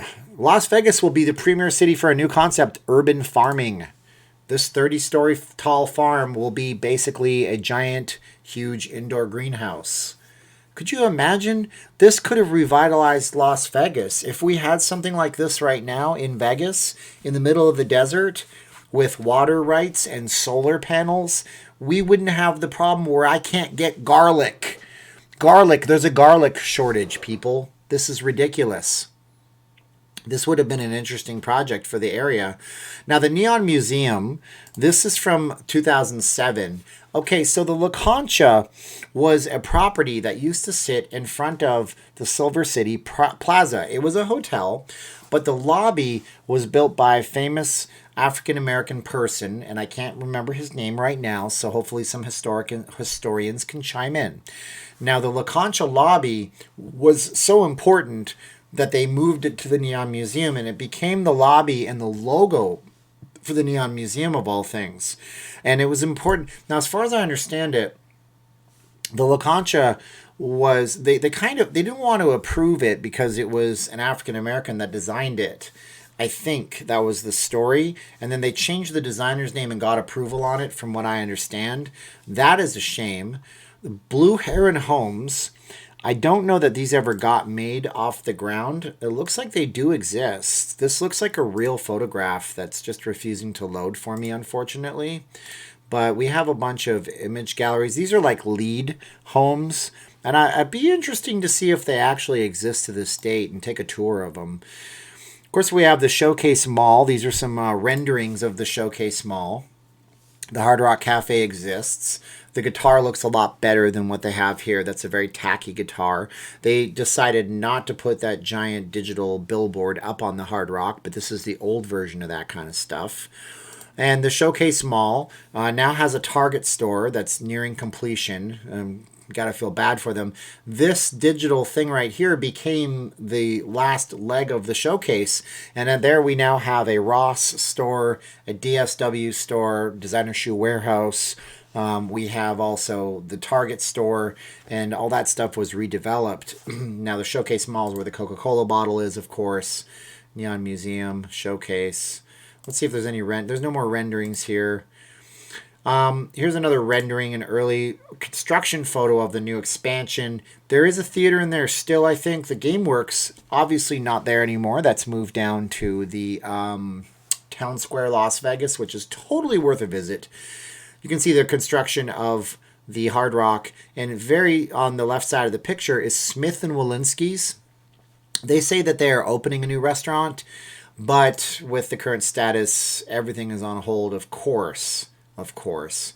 It looks like they might... So, future Elvis Resort. Oh my gosh, that was a whole other thing altogether. If you guys don't know this, there is one man, one business that owns the Elvis Presley trademark logo, which is one of the reasons why you can't just simply go into Las Vegas and find an Elvis Presley themed keychain or something like that. And so, the Elvis Resort... would have encompassed the entire land around the Polo Towers. The only issue is that the Polo Towers has a height restriction. So that happens a lot. That didn't happen at Turnberry Place. Turnberry didn't pay attention and the Fontainebleau was actually built. So I'm going to show you why that's a problem. So we're going to go to Google Maps again, and I don't have them up here. And I'm going to show you something cool that you probably didn't know, or you might have known that you could do on Google Maps. So we're going to load up the maps right now, and then we're going to go and find the three-dimensionalness of it if we can. Let's see if we can do this. You know, if we... Oh, it looks like I can't do this. I might have just done something incredibly stupid with you guys, because it doesn't look like I can find a 3D view of anything right now. So if we zoom in a little bit, we might be able to go here. Yeah, switch to 2D. Now we're in a 3D mode of everything. And this is what I was actually looking for. So if we do this, we can see a three-dimensional view of the strip. And we can scroll all the way down to this area right here. Okay, so this area right here would have been basically the entire Hawaiian marketplace here. And I don't know why I'm not able to move and scroll around. Rotate the view. There it is. Click and drag the mouse to move around. Good stuff. And where's my yaw at? Control mouse to drag for full 3D. Okay, good. All right, so this would have basically been here. And you can see why this is a problem. The Polo Towers is here. Okay, I'm boring you, aren't I? Hey, thumbs up if you're bored, everybody. This is a three-dimensional view of everything, okay? And you can see that Elvis Presley would have sat right here. Okay, the only problem is Polo Towers has a height restriction. We'll get to Turnberry in just a moment, right? Now, this is a problem because, for example, I used to work at the Carriage House, which is this building right here. The top level right here is now timeshare presentation center. And you can see what would have happened if you were the restaurant that used to be up there. You would have basically watched your entire view get clobbered by the Marriott Grand Chateau, and that's what happened. So the Polo Tower said, we're not going to have that happen to our timeshare owners. Elvis Presley, they couldn't build high enough. You got to build a tower that's that big when you're representing a billion-dollar brand. So it's not that it was too close to the airport. Let's take a look at what happened on the north end of the strip with all this. Isn't this a cool view? Most people don't know that you can do this, but you can totally do this. So as we scroll up the view, you can see what happened to people who owned Turnberry. A lot of these people don't actually live in Turnberry. So one day they got home and they got to their condo unit and they discovered that their view of the beautiful Las Vegas Strip looked obviously obscured. That's what they got to. And you got to feel bad for them. They lost their entire view of the mountains and their entire view of the valley. Now, some of this is not updated. Obviously, Resorts World is completely topped out. We can see where that was here. And this actually just gives you a really cool overhead view and a bird's eye view of the entire Las Vegas Strip from here. So going back, we have the Showcase Mall right there. Okay, the Polo Towers, MGM Event Center, Showcase Mall. We have, obviously, Planet Hollywood Towers, which became the Alara. Let's see if this wants to load up. I'm overloading Vegas today and tomorrow today. It's probably the most web traffic they've gotten in a long time. Johnny wants to know if there's going to be a test later. Yes, the test will be if I can get to 250 likes in this live stream. Now, we also have Fremont East, which was one of Oscar Goodman, who, as I mentioned in the video, was currently had his contract dissolved by the Las Vegas Visitors, LVCVA, Las Vegas Conventioners and Visitors Authority. Fremont East basically looks like this. It doesn't look much different than this. And I remember Fremont East used to have a lot of really good low-end pizza shops. And now it's what they call, I think gentrification is a really negative way of looking at it. It could be, but that's where, you basically drive up the property values and drive out the small people that can't afford it. The Voyager observation wheel, and the proposed monorail expansion. Now, one thing I haven't talked about on camera is this. Steve Irwin, Las Vegas Zoo. I had somebody, that person who I told you gives me information? Yeah. He gave me information on this. I didn't even believe it at first until I actually looked it up. And I found out that they were actually trying to build a Steve Irwin Las Vegas Zoo. Hey, crikey, Australian Zoo expands to Las Vegas. They were trying to do this. And part of it, from my nice source that's really awesome to me for whatever reason I don't totally understand, but he keeps telling me the reason, I just don't believe it, was that they were going to take the monorail and they were going to expand it out, and they were going to basically drive traffic to the Steve Irwin Zoo. And it never came to pass. But there's your idea of a massive Las Vegas monorail expansion, part in turn with the Steve Irwin thing, that never went to happen. It just never happened. And of course, Steve Irwin, he got He got deceased. But yeah, Irwin's dream come true. They figured it would bolster awareness for wildlife in Australia, which would have been true. And this is all just according to interviews with his wife and everything like that. And I do kind of know the outcome of that, but I'm not saying what happened with it because there are some things that are in complete confidence that I won't say.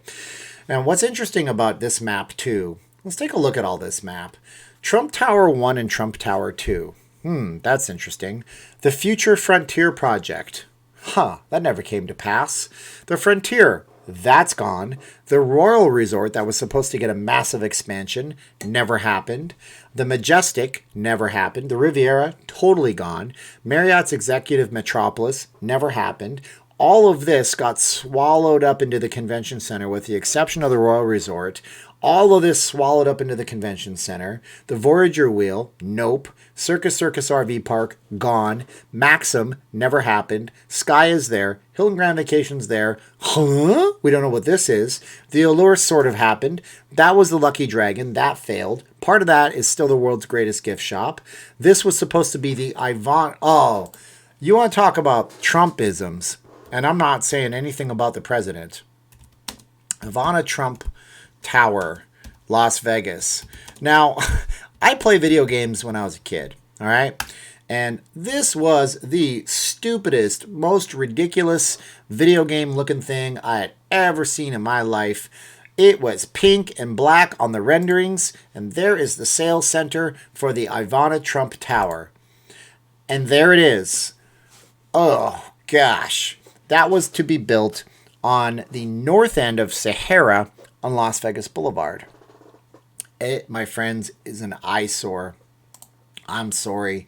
I don't know what the heck that is. That's the Vancouver Trump International. Well, ain't that interesting? That looks similar to that. I wonder if that's just a guy who knew that he could take something and make it whatever he wanted to make it. Yeah, it never existed. There's the sales website. In Vegas, size matters. I'm Ivana Trump, and I have a famous last name. They weren't married at this time. This was just her basically piggybacking off of his fame and notoriety. And for the record, at the time, I don't think the Trump Tower was international in Las Vegas. Was either a glimmer in his eye. This would have been technically bigger than the Stratosphere from that vantage point of the Strip. That is what is insane about this entire thing. And she ended up losing all of her financial backers when the entire world melted down in 2008, 2009. And Trump makes some beautiful buildings around the world. Some of his properties are just gorgeous and they have great architecture. I mean, that's a beautiful building. No matter what you think about the man, you have to admire that he has some very nice designs for buildings. However, that's not one of them. I do like the Trump Tower in Vegas. I like its take on the Mandalay Bay style. What's interesting about the Trump Tower, going back to Google Maps, is how the Trump Tower actually sits across the way from the Wynn and the Encore. So at the time the Wynn was built, and Trump and Wynn had a rivalry back in the days of Atlantic City. And Trump was building the Taj Mahal, trying to build a massive resort out there, which was built.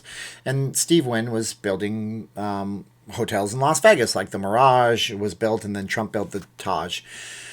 Anyhow, these buildings, the Encore and the Wynn, are very similar in height, if you see right there.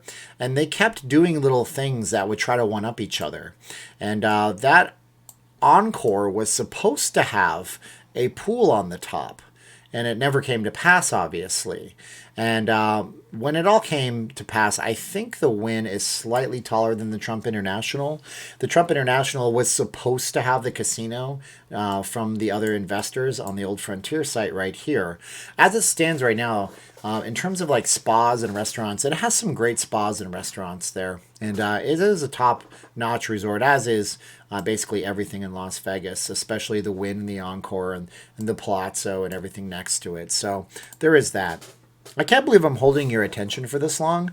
This is just ridiculous. Let me look at my analytics right now. Wow, it's this average watch time is much better than it has been. So I really appreciate it, guys. That is really cool. And you know what I can do?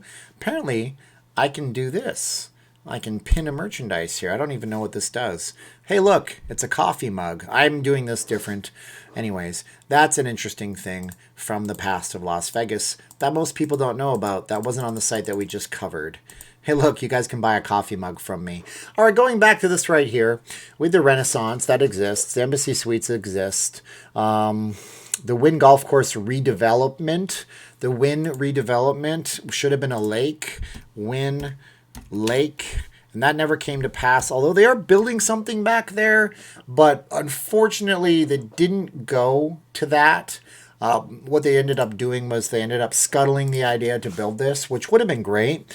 The idea was you would have a boat take you out to this private island and rent the private island for ridiculous amounts of money, which would have been really cool. Look at that, I can pin this and you can buy a coffee mug. That's really tacky. I don't like that. You guys don't have to see that all the time. Anyways, this never happened. Instead, they are building this property that you can see in the photo up here. That's under construction. I don't think the construction has passed on that. And what's funny about that is part of the Desert Inn is incorporated into the Wynn. Let's see if I can find that, because he wanted to keep part of the original property, and they kept that for the offices. And see if I can find that. Yeah, part of the original Desert Inn sits behind the Wynn in the Encore. I believe it's one of these buildings back here. But that's not that unusual, because on this map here, you can see all the way down here, you have the MGM Grand. And part of the MGM Grand has the old... It's killing me. I can't remember the name, but there was a property the MGM Grand sits on, and they actually had that as well. So that's pretty cool too, that you can actually get a look at the old MGM Grand. The MGM Grand replaced what property? If anybody wants to look that up, Trump's Taj Mahal, Wall Street Warlord says, the eighth wonder of the world, sold for pennies on the dollar by Wayne Perry. Yup. And if you ever watch that movie Rounders, they go to the Taj Mahal to gamble. Okay, Tropicana. Still, the Tropicana was sold to a company that's owned by Penn Gaming, so it wasn't really sold to anybody. They still own it, in a way. Onyx condos, those never existed. They never happened. Hooters, obviously now the Oyo Hotel. Future MGM Mirage project, never came to pass. Area 51 employee parking and air terminal. That's not a joke. That exists. It's called the Janet Terminal. And Janet planes are something that exists in Las Vegas. Janet planes fly in and out. They close down the air traffic for a brief period when they fly them. And that is what a Janet plane looks like. This is not crazy crackpot conspiracy theories. Those planes are marked with a red line. I saw one when I was at the Signature Tower on the 32nd floor. They fly in and out and they take people to the private terminal at Nellis Air Force Base, north of here, also known as Area 51. Mandalay Bay Convention Center exists. They expanded the convention center even further. I don't know what the Paramount is, and these are some hot-looking price drops on some panels. McCarran Airport's down here. This would have been your proposed and existing lines, obviously. East Village never came to pass. Shoma 38, no idea. Alexis Park redevelopment never happened. Hard Rock is now the Virgin. This plot of land here is now commercial redevelopment. And UNLV is here. And if you come to UNLV, or if you come to Las Vegas, what you need to do is you need to walk down East Harmon Avenue and go to the UNLV campus. Because dang it, is it ever nice. Lots of cool walking paths. Terribles is now the Silver Sevens. The Vegas Grand never came to pass and never existed. Well, that's not true. It's condos. Wow, there's a lot of stuff up here that never happened. Powell Station redeveloped. I don't know what Domus is. And that's it, man. Look at all that. Forum Shops, Mirage, still there, still there. Bellagio, still there. Jockey, Cosmopolitan, still there. Project City Center was built. Monte Carlo is now the park. The 4275 Dean Martin Drive became known as the Martin. Pano 3 was never built. Pano 4 was never built. Oh, I have a cat. Domino never gets camera time. I got Domino here. And I got to watch out because he likes to claw me, and I'm wearing this nice hockey sweater. No. Oh, no. We'll just nicely love It's Domino. Hi, baby. This is my Domino. He's the oldest cat that we have. He walks with a limp and a wobble, but I love him all to death all the same. Say something for the microphone, why don't you, guy? He's called Domino because he has spots on his back, as you guys can see right here. And we rescued him from a feral mother. 1, 2, 3, 4. And at a time, we thought it was a great idea to name after... Oh, whoa! Okay, you go down. To name all of our cats after gambling things like blackjack and domino. I remember we had a cat named Craps. He had dietary problems and he used the cat box too often. That's not true. We never had a cat named Craps. I'm trying to be funny. It's not very funny. Yeah. Man. Hello, baby. You gonna headbutt me? You headbutt me all the time. Oh, he loves me. I love you. Give me a kiss. Ah. Okay. I told them we'd do an all cats podcast, so go get all the feral stray cats from the neighborhood. Load them up in here. I told her, so you got to bring Domino in. Nobody ever sees Domino. Anyways. Wall Street Warlord is telling me all the different things on the Janet terminal. The terminal is unmarked, fenced, and guarded by the same security unit that guards the perimeter of Area 51. Bad joke about Area 51. I tell jokes, they're way too long. The story goes, a man is flying his small single-engine plane over the Nevada desert, and he runs out of fuel, and he lands at the only airport landing strip that he can see. It happens to be that he's landing at Area 51. So before he even lands, there's all these guys with marked... They're pointing their machine guns at him, waiting for him to get off the plane. They take him, they blindfold him, they handcuff him, they bring him back, and they interrogate him for 4 days. Turns out he's just a nobody. He's just an amateur pilot that lost his way and needed to land. He needed fuel. So they tell him, you're free to leave, but if you tell anybody about this encounter, we know everything. We've marked your cell phone, we're watching your mail, your social media, your Twitter, and your email. You will be put in prison for your life. This place doesn't exist. Do you understand? He says, yes, I understand. They let him go. About 2 weeks later, they see a small plane flying over Area 51. It's the same plane as before. They don't understand why he would come back. He must be out of gas. He must be crazy coming back to this place, but he lands his plane.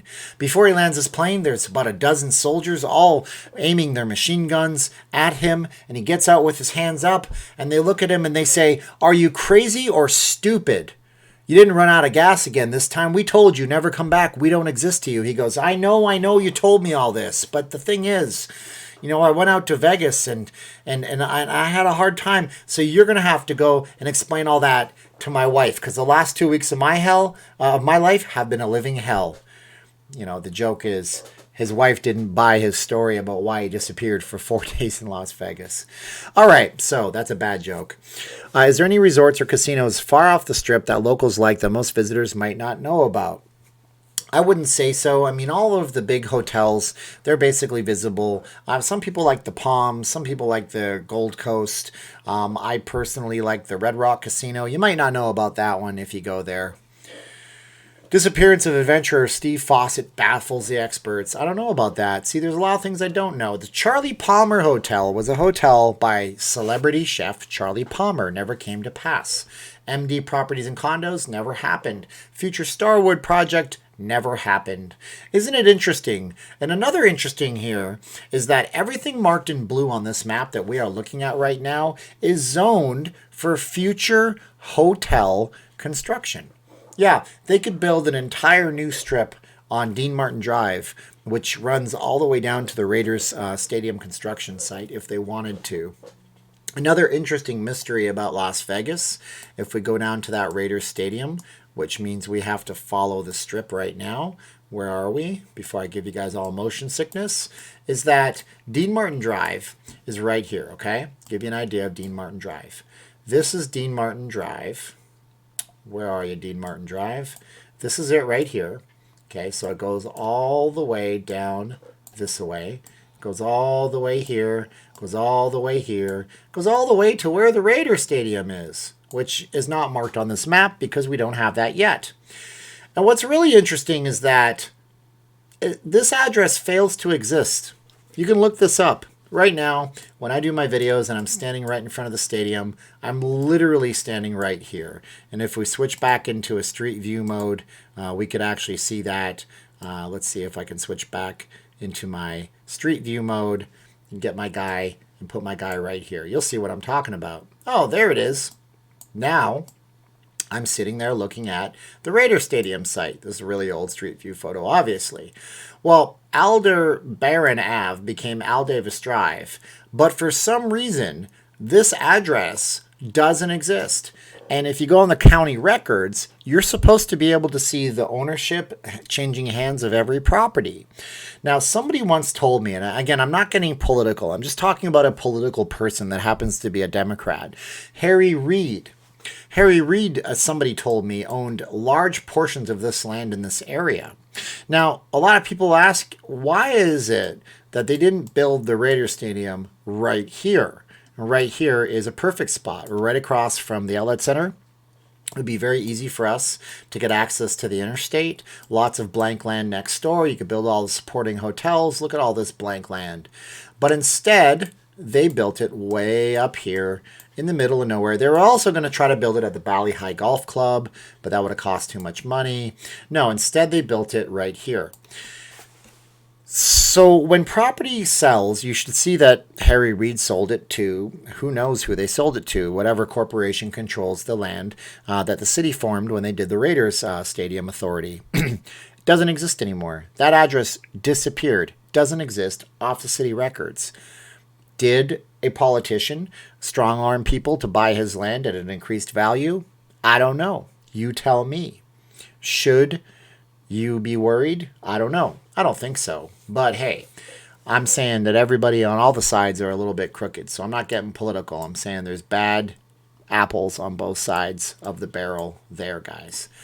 Wow, we've been on this live stream for 1 hour and 39 minutes. Sandra's leaving. Everybody's getting tired. Their eyes are blistering and watering. Off the Strip Luxury, the M Resort Las Vegas Hotel. Yeah, the M Resort is off the Strip. As a matter of fact, the M Resort is all the way down here. And that would be the M Resort right there. No, I lied. Holy cow. The M Resort is way further down here somewhere. I mean, it's far away, guys. It's like basically in Henderson. Let's type in M. No, it's not. It's way past Henderson. M Resort. M Resort and Spa. Let's let us take it. Oh, here we are. This is the M Resort and Spa in Las Vegas. Look, it's temporarily closed. But you get an idea. There's no 3D render of the M Resort. Sorry, it's flat, but it's all the way down by this end. So it's far away. And it's a nice resort. It's the official resort of the Raiders Stadium or the Raiders organization. It's down towards Henderson. I went down to the Raiders Stadium one day. It was pretty cool to see it by their Levi Strauss. And you got Henderson on the other side of it. Ooh, I just killed my entire thing. And I took us out to the Spring Mountains. It is still pretty interesting. Oh, man. Land speculators refuse to actually develop or sell to developers. DDR Hazy says, well, I've had people tell me flat out that it is nearly impossible to buy anything in Las Vegas because you have to be part of a important club called the wow, how did I get so far away from Vegas? Here we are. You have to be part of a super club. They want to sell to just their friends and family, which makes sense, I guess. You know, when you have that much money, you get to say who's in your club and who's not in your club. But there it is, guys. And I didn't have a chance to answer any of your questions. Yes, Wall Street Warlord says that M Resort is gorgeous. It is gorgeous. We used to go there for their Friday night seafood buffet. And they'd give you free beer, champagne, alcohol with it. Very nice things. I can't find the photo and it drives me nuts. But when I was in the Philippines, somebody had actually taken the M Resort logo and put it on a handbag and sold it in a department store. I took a photo of it, but I can't find the photo for the life of me. All right, guys. So here's a really good way to kill your live stream. You go here, and then you go here, and you make this bigger, and you say, now it's just me. Now you got to share the room with me. So we can answer some questions if you guys want to. I can see all of your chats right here in the window if that's what you want to do. We can talk, we can chat, but I have about 18 minutes, 17 minutes left before I got to go. And I did it my way. And now it's time.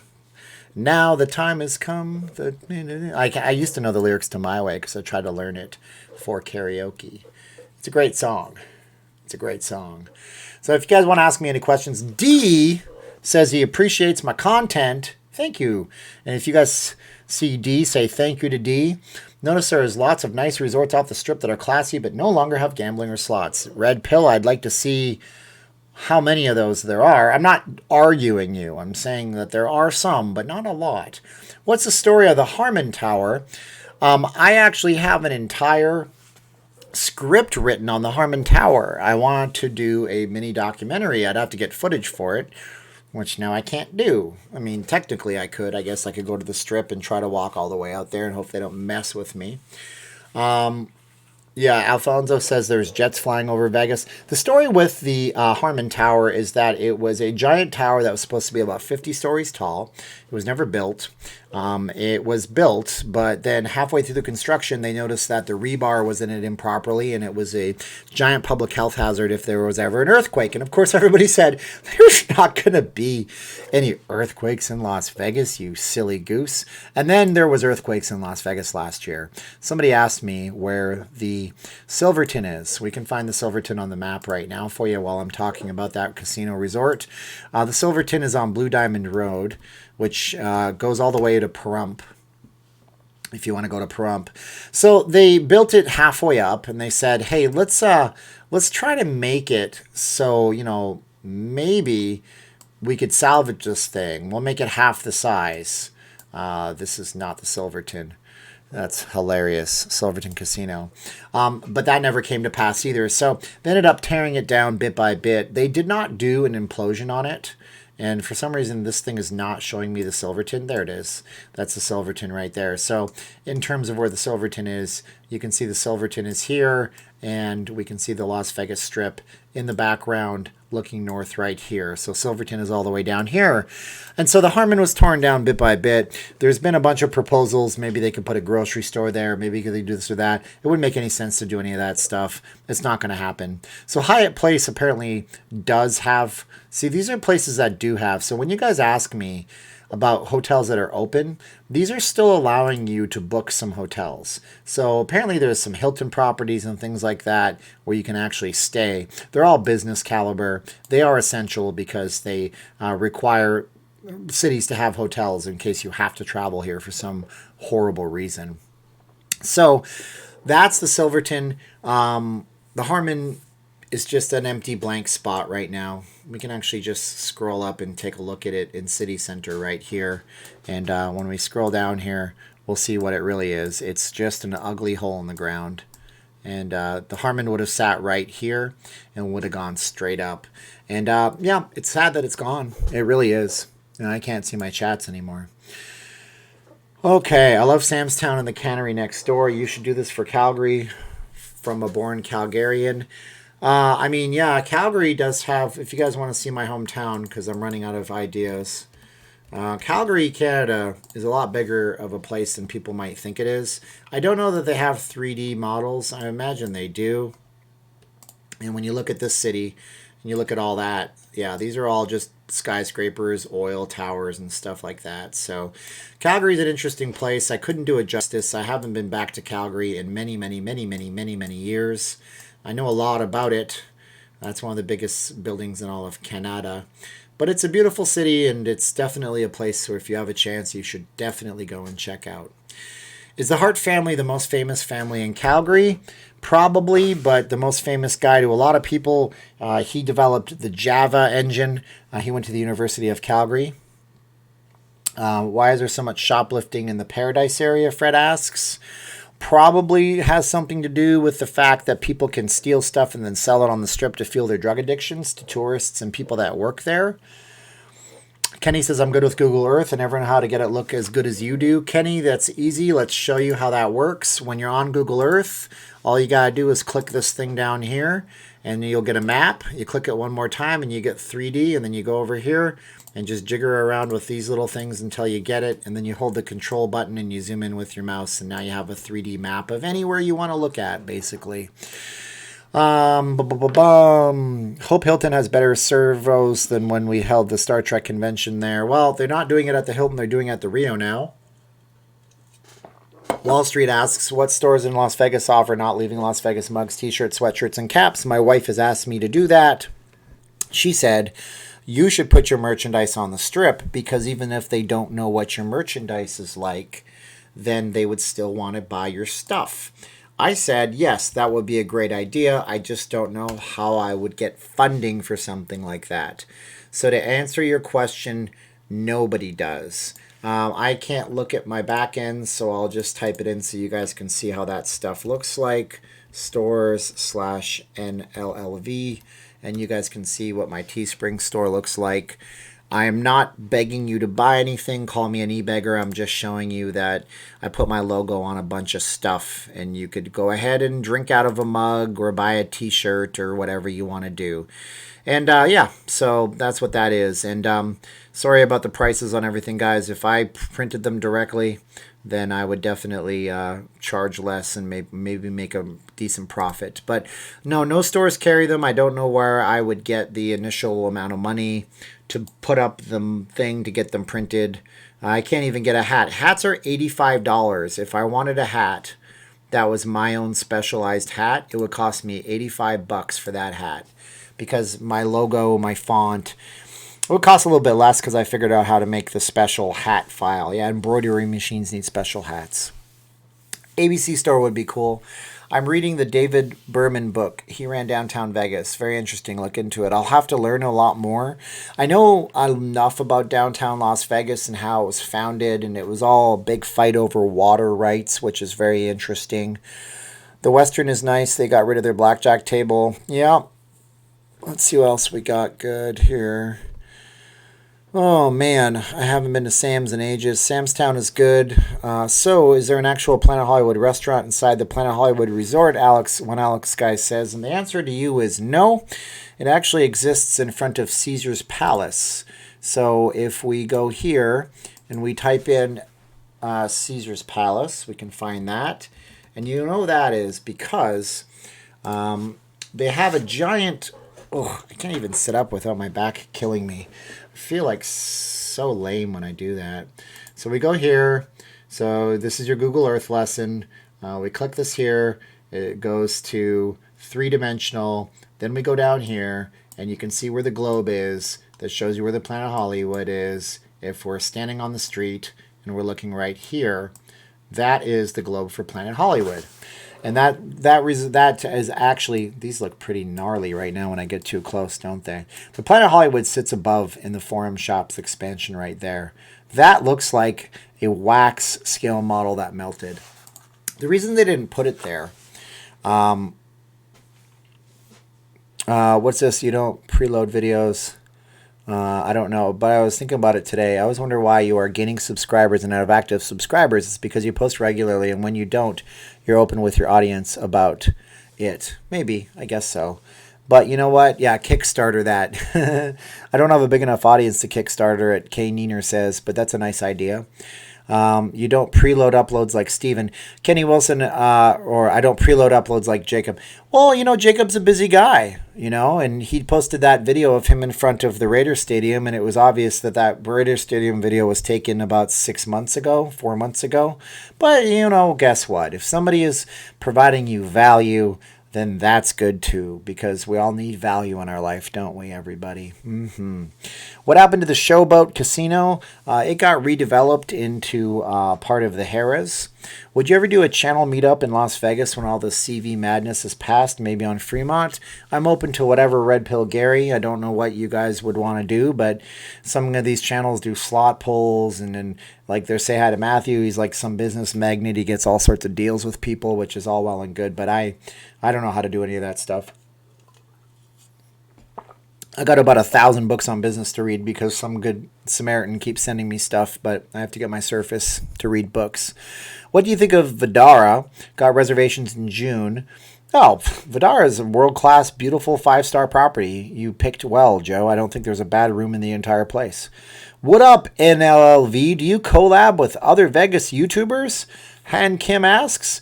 My answer is that as long as somebody is earnest in wanting to make good Vegas content. Whatever, sure. I mean, I've shouted out channels I didn't even know they were going to shout them out. This one guy named Vegas A. He doesn't do videos anymore, unfortunately. It's hard for him because he has a house here in Vegas, but he travels back and forth.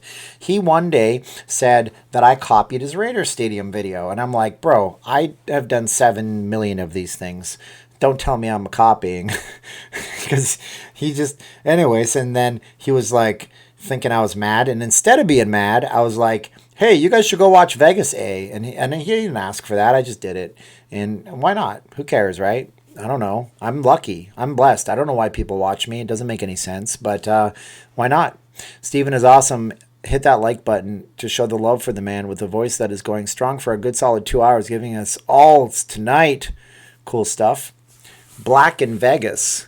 That sounds like an interesting channel. Let's go look up that channel, because we're on YouTube together and somehow I'm still commanding an audience. So it's this for, if you guys don't know how to do this, I'm going to show you guys utune.com. That's for when I sing karaoke and I need to go to utune.com. So we're going to look up Black in Vegas, BLACKINVEGAS. And if you're wondering why I'm not logged into YouTube, it's because I'm not stupid and I don't want to share my whole entire YouTube history with everybody, because I'm guaranteed that I will find somebody who doesn't like what I'm doing and will pick me apart for it. I know that somebody's going to mention that I'm wearing a Team Canada sweater and not a Team USA. Well, guess what? I'm broke as hell like everybody else. Can't afford a Team USA, or else I'd wear that next video. So this guy's channel right here. See? So here we go. Now, 9 months, 9 months, 9 months, a 6-month gap, a month gap, a 6-week gap. I wouldn't be against doing, but see, the thing is, you're not really doing videos all the time. And I just want to make sure that the people that want the help, oh, I know who you are. Yeah, I know who you are, my friend. I met you on the strip that one day. Yeah, you're cool. I like you. We met in real life. But see, if you're doing videos all the time, totally, man, I'll shout you out right now. I'll tell you, go watch his channel. I've never been black in Vegas. I've been white in Vegas, but he'll give you a different perspective on life. And that's pretty cool. And maybe now that people is seeing that I'm talking about him, and if this live stream gets viewers to the 2-hour mark, which I don't know if it will later on, maybe they'll all go watch you and they all subscribe to you. Because that's pretty cool, man. See, there's a person doing a channel right now. Anybody else have a Vegas channel you guys want me to talk about? Come on. Come on, let's do it. So Steve says, whose mans is this? Someone come get they mans. I don't know what that means. You can always become a process server. No thanks. I don't want to do that. Process servers are people who try to serve you legal papers. That sounds like a sad job to have. Star Trek experience at the Hilton, race for Atlantis at Caesars. Yes, those were old attractions. Have you been to a Golden Knights hockey game? How was it? I have a video here on the channel that I did a little collaboration. I've been to a few. I've seen the Knights play the Flames in year one, and then last year, well, this season, I saw the Boston Bruins play. They are great entertainment, man. They are awesome. Okay, yeah, I know I'm going to do it. Yeah, Black in Vegas, got to start posting them videos, man. I don't know. I could tell you stuff about building a YouTube channel, but it's work. It's just work. Annette in Vegas, I think her name is. Okay. Let's see what Annette in Vegas is all about. Let's type in Annette in Vegas. I'm running out of ideas. No, I'm just kidding. Annette in Vegas. Oh, look at that. She's big enough that she pops up without... There she is. Wow, she's a big old channel. She only got 16 videos, and she's got 11,800 subscribers. So, I'm not saying she's buying subscribers, because her videos have lots of views. So she must be just making awesome content for all the people to watch the videos, and they must really like her. So that's really cool. Look at that. I can learn the history from Online Master Arts in History. No thanks. There you go. Look, she got clear video. She plays some slots on her channel. That's some cool stuff right there. Let's go inside the Luxor's Pyramid. We got some video editing going on. That's some cool stuff right there. Man, she got a much better channel than me. Y'all should just go watch her. But she only has 16 videos, and I have like 304. How will nightclubs survive in Las Vegas? I don't know. Mr. DR, I'm not going to say your name because I'm just giggling like an idiot. I don't think they will open before there's a vaccine because that sounds like a terrible idea. Let's see here. Something about hockey. Hockey is Canadian, so hail that. Now, if it comes to football, better be NFL than CFL. Well, there you go. That's one guy that doesn't get offended when I say the NFL is probably better than CFL. Hey, look, the Slot Freaks are here. Hey, let's go and look up the Slot Freaks channel because we're looking at YouTube channels today because it's fun to do. And you're on my live stream. The Slot Freaks. Now, the Slot Freaks are in Seattle and they need 1,000 subscribers and like 4,000 hours of watch time. They are just shy of 1,000 subscribers. Now, I'm looking to see if they did their... Where'd you do? Okay, now I thought the Slot Freaks were going to post up some videos of them walking around the empty Seattle area because that's what they was talking about, but maybe they just didn't get around to making that yet. So we got some slot videos. That's cool. You got to make sure the white balance is good on your cameras. So this looks like it might just be a podcast. Nope, it's not. Cool. So you got some slot stuff here. Are these casinos up in Washington? I don't know. Go check out the Slot Freaks channel. Let's see here. Yes. Okay. I don't think the strip will open anytime soon. I think it will. Once they get the approval, how long do you think it'll take? Okay, Wilson Lee. I am working on a video in Adobe Premiere Pro. And and so I actually did a video that I'm going to edit and put up tomorrow. So, I mean, I may do a news video, but I got to be truthful. The news is starting to get few and far between. So if I don't do that video, it's going to be because, quite frankly, I have other videos that I can do. So I'm doing one about how Vegas is going to open up. Let's type in Las Vegas blogger. Let's see what it tells me. And how it can open up and how it might have to stagger itself and what'll open first and what'll open second and stuff like that. See, look, guys, I am not the top result, and that's okay. You got Say Hi to Matthew. You got whoever this person is. Oh, actually, hey, look at me. I'm on the first page. That's pretty cool. Living in Las Vegas is up here. You got a lot of Vegas bloggers to choose from, guys. Oh, look at me. I'm here talking about Tony Rodizio. So, yeah, so there's a lot of good Vegas bloggers. Oh, look, I appear I appear a few times. I don't even understand how I beat out Yellow Productions. That guy's a monstrous channel. Have you thought about singing and performing the Star Spangled Banner for the audience at the opening of the Raiders Stadium? Nope, don't think so. I'm pretty sure they're going to have somebody with actual talent out there, Wall Street. 2 more weeks, Black in Vegas says. Flirty with the OG of the Calgary Flames. Go, Flames, go. I mean, I could always change my hat for you. I have a Flames hat in the thing. People say, oh, I'm going to send you my hat, and then they don't send me a hat. If you send me a hat, I'll wear it. Oh, by the way, now's the time for me to advertise this again. So my wife made this. She was like, I'm going to make you a face mask. No, this is a face. Look at this thing. It fits me perfectly. Trooper 97's good, too. So it fits me perfectly, and it muffles the P sound if I say pa pa pa. It still pops your ears open. And she said if she gets a $50 cheapo sewing machine and she gets people that pay up front, she can order any kind of fabric online for a yard or so and make you one and sell it to you. So I don't have any Not Leaving Las Vegas material, but this was pretty badass. It fits me perfectly, and I gotta say, she did this by hand. She stitched this by hand. And it's a lot better than what I've been using. And it fits my face real good, and I can actually breathe through it. So if there's any actual interest in this thing, you let me know. Because I was just going to take a mask and draw Bart Simpson's nose and mouth on it on one of those cheapos that I got. But I thought that'd be interesting.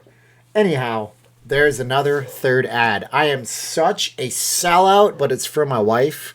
And she's a lovely lady, and she deserves to get a few bucks so she can feel like she's doing something productive. I love your content, man, he says. Act now or never, Mr. Anon. Hopefully, I'll get as many viewers and subscribers as you as I build my channel. So, Mr. Act Now or Never, Mr. Anon, is doing a smart thing. So, he's going on people's channels, and he is mentioning that he has a channel, and he is complimenting me.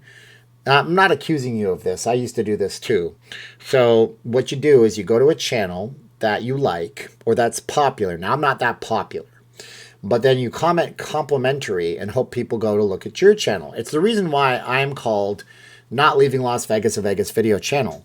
Because I did legitimately watch the videos through, give them the watch time, and then post something nice about their content if I like their content. And hopefully people click on you and then they go, oh, this guy seems cool. He likes this guy that I like this guy. Maybe I like this guy. And then they see what you have. And then if your content is good, let's just give Mr. Act Now, Mr. Now or Never, Mr. Anon. Let's just do this. Let's see what this guy's all about. And then you guys can say, okay, cool. So you want to come in here. You want to go do that. So he has 256 subscribers. You know, getting your first is the hardest. Okay, I'm going to show Mr. Black in Vegas's. So, interesting. So do you do music? It looks like you're a music channel. So there you go, man. So all I would say is make some thumbnails, make them consistent. All my thumbnails are generally very consistent. And this is a song here, and I don't want to play the audio because I might get copywritten. So it looks like you're a music channel. So you guys might want to check this channel out if you guys are into that. But what I will say is this. You should always use the consistent thumbnails. And I put my face in all my thumbnails, and I use the same fonts for all my thumbnails. So that way you could be you could be one of those people that hates me, and then you're like, I just wish I could get rid of you out of my feed. You suck. But I keep seeing you pop up. Yeah, it's because my face is in all my thumbnails. But I learned that from a guy named Nick Nimmin. Even then with the Jacob one, I used that thumbnail and I posted and I thought, hey, I'll get lots of people that like Jacob to like this. And it didn't get a lot of views. It got 4,000 views, which for me at the time was a lot of views. And so she did the same thing. This is my friend Christina from down in Henderson. And she's cool. And she was like, can I be in your video? And I'm like, of course you can. And she actually got way more views than she usually gets for some reason. And you can see that. So make your thumbnails consistent if you have a YouTube channel. So when people see them, they may search for Las Vegas. So for example, if I say, moving to Las Vegas, this is getting boring now. Everybody's leaving. If I say moving to Las Vegas, and I type it in. Again, I'm not logged in, okay? This is before I use the same thumbnail maker, but there's my face right there. And then if you're looking at this guy's video right here, and then you might see my video pop up in this right here, you know? And then if you see my face and my video on YouTube, you don't see me in this, so I failed there, then you might click on me because you keep seeing my face over and over again. So there's some hints for you guys.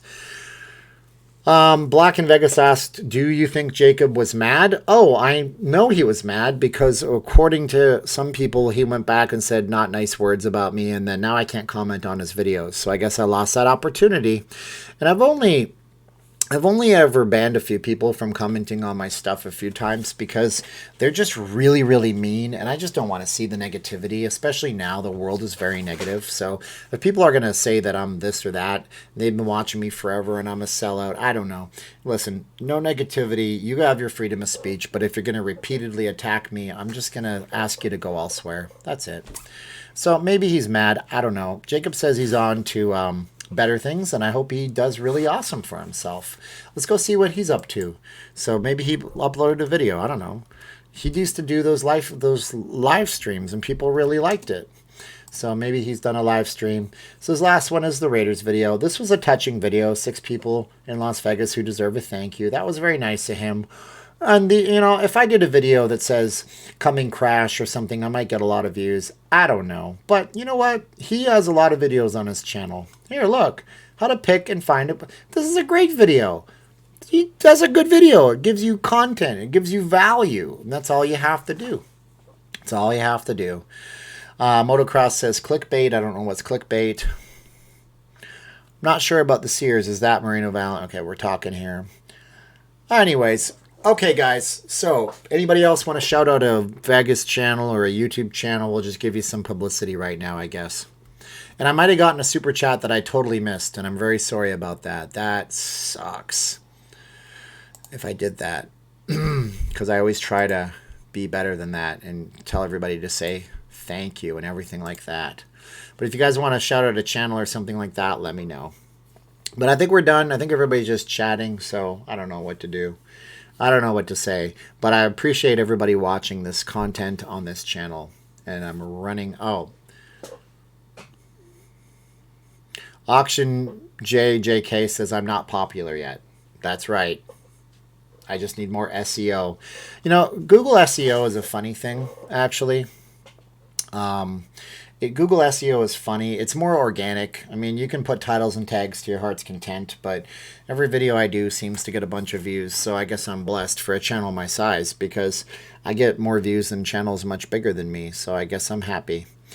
Anyways, okay, guys, so this has been great. It's been a slice. I'm completely running out of things to say. So instead of being Michael Jordan and just letting it string on, I'm going to leave right now like Wayne Gretzky did.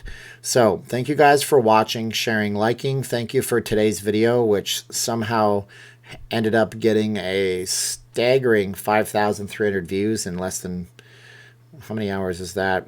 9 hours and 43 minutes. That's amazing of you guys. I'm going to tell you guys you're great. So, oh, Motocross says to check out the big jackpot. I did ask him for this. So we're going to look at one more channel. He's probably a huge channel. Jackpot. I can't spell and type and look at my keyboard at the same time. So here's the big jackpot. What did I tell you? Giant channel. 2,168 videos. Look at this dude's personality. This guy is awesome. He's talking to the camera. He's got a camera person following him, which I'm jealous as hell of. And he's got good production values. So there's a good channel. He has channel memberships, which I could do if I wanted to. Channel memberships are really, really hard to do on YouTube. But it would mean that you guys could pay a few bucks and get exclusive videos. I might do that. And I might put my videos from Patreon on that membership side of things of YouTube. I don't know, man. Every time I do something like that, the people get mad at me and tell me I'm a sellout. No, Black in Vegas, what you got to do is you just got to reach out to me in one of my videos and just do some consistent content, bro. And we can, meet up and, I'll tell people to go check you out in the new video. And I'll say maybe if they check you out, people will watch you more. And maybe you'll be motivated to make more videos, because making videos can be fun and it can also come off as a job too. All right. So that's cool. So we checked out that channel. He's a good channel. You guys might want to check him out too. Although he really, really doesn't need trust me, this guy right now, he doesn't need me to promote him. Let's check this out. You guys don't know this exists, I'm guessing. So here's my channel. Okay. Anybody can go to this site. This is not a membership site. And you can see that I gain about 110 per day subscribers. I guess I'm very lucky. 3,300 people in the last month. That's very amazing, and I don't know why, and I don't know if I deserve that. The big jackpot. We'll look at what he does. He's probably just crushing it, and that's very good. So here we go. Not adobo. My wife made stir fry, and I'm going to heat up some stir fry. So we got him, and he is gaining 8,000 subscribers a month. So he really doesn't need my help. But I'm cool to show him. I'm not jealous. I'm totally jealous. I'm going to freak out in just a minute. It sucks. I want more subscribers. No, I'm just kidding. I'm grateful for what I have, and that's a secret in life. So here's a bit of a life secret for you guys. Be grateful for what you have, but never completely happy. Always want more. So always try to do better. And don't be greedy. Don't be evil. Don't be callous. Don't be a jerk. But just remember that, if you want to get a lot of money, use your money to serve people, love people. Don't love money. And I don't know. I guess that's the point, right? So, am I happy with 3,000? I'm incredibly grateful, and I don't understand it for the life of me. If I could ever turn this into something that I'm able to do and be able to, just relax and support a lifestyle with it, maybe that'll never happen, but I don't know. Maybe I don't think people watch YouTubers and consider them legitimate. I mean, there's only been a few people that have ever broken into the mainstream. Even Philip DeFranco. Do you guys know who Philip DeFranco is? He's ridiculously big. Let's look up Philip DeFranco for a minute. You want to see how weird it is that YouTubers don't really get the credit? I'm not saying I'm going to deserve the credit. But look at this guy, okay? I'm going to show you something. This is what we're up against in terms of being considered. Philip D. Franco with 1 L. Okay, so it's Contessa wants me to look up her channel. Yes, we'll do that right after we look up Philip with 1 L, PHILIPDEFRANCO. So here's a guy that has not broken into the mainstream. Here's a guy, it's not in the mainstream. Guy gains 20,000 subscribers a month. He has 6 million different subscribers. So we have to look up It's Contessa now. So we'll look her up because she asked me to. And I will do that for anybody who asks me right now. I should sponsor, be like, yeah, I'll look you up, $5. No, I'm not going to do that. It's Contessa, CONTESSA. Okay, there's hers. And she does a lifestyle channel, it looks like. See, that's a good thumbnail right there. Clothes haul, so 2017.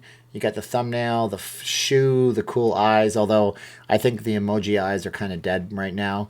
So YouTube picks your thumbnails for you. That's a good thumbnail right there, although you might want to put some kind of thing on there. Because here's the other trick too. It's Contessa if you're actually watching. Here's the deal.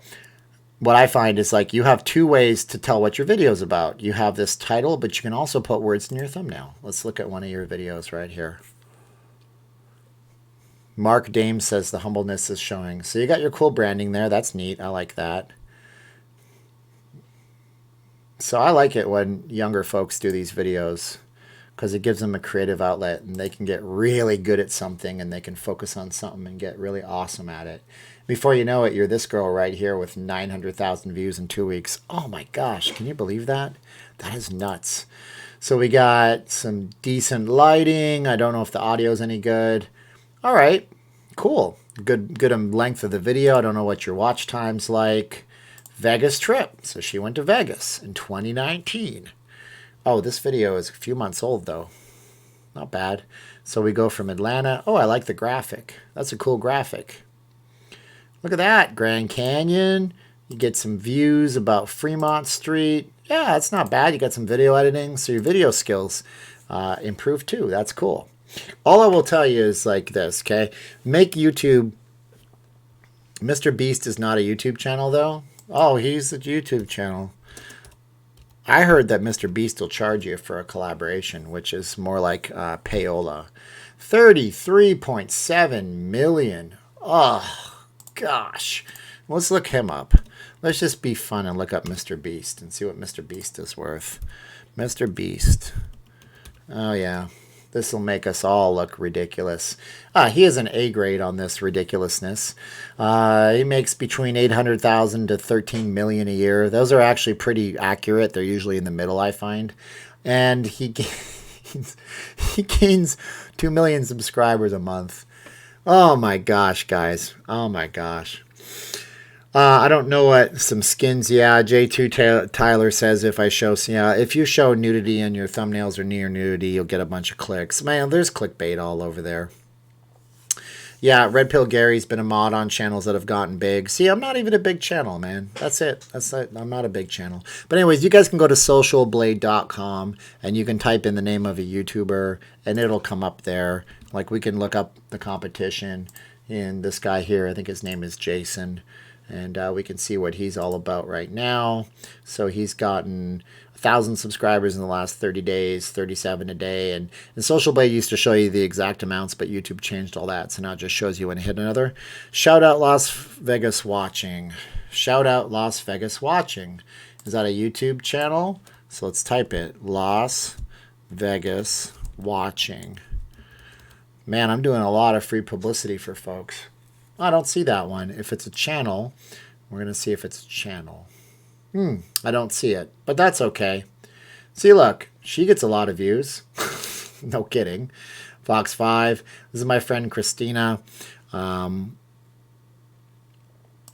Martin Taylor says if you like John Mayer, check out his channel. I don't know if it's called Martin Taylor. I guess it is called Martin Taylor. I'll just direct you to her. She's pretty cool. This lady here is focused on Henderson, and I've met her in real life. She was one of the first persons that ever actually commented on my videos consistently, which was nice of her. Is this Martin Taylor? I don't know if this is the Martin Taylor. It's not MBE. Okay, let's go to channels and see Martin Taylor.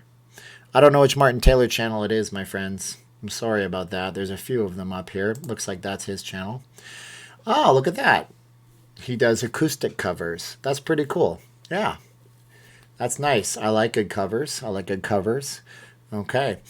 Look, okay. Red Pill Gary says that I should make him a mod without saying it. Red Pill Gary, if you want to email me, we can chat. Maybe we can talk a little bit if you're offering. If not, I can't pay you anything. Okay, guys. You guys are awesome. Oh, okay. Abandoned Explained. I've seen this channel. It's a great channel. These people don't need my shout-outs, by the way, because I'm pretty sure I know this guy's channel. He's freaking massive. Explained. Yeah, I'm just going to do this a few more times, guys. Yeah, he's huge. He's much bigger than me. Yep, he does good videos about Vegas and different places in California. This is really intriguing to people.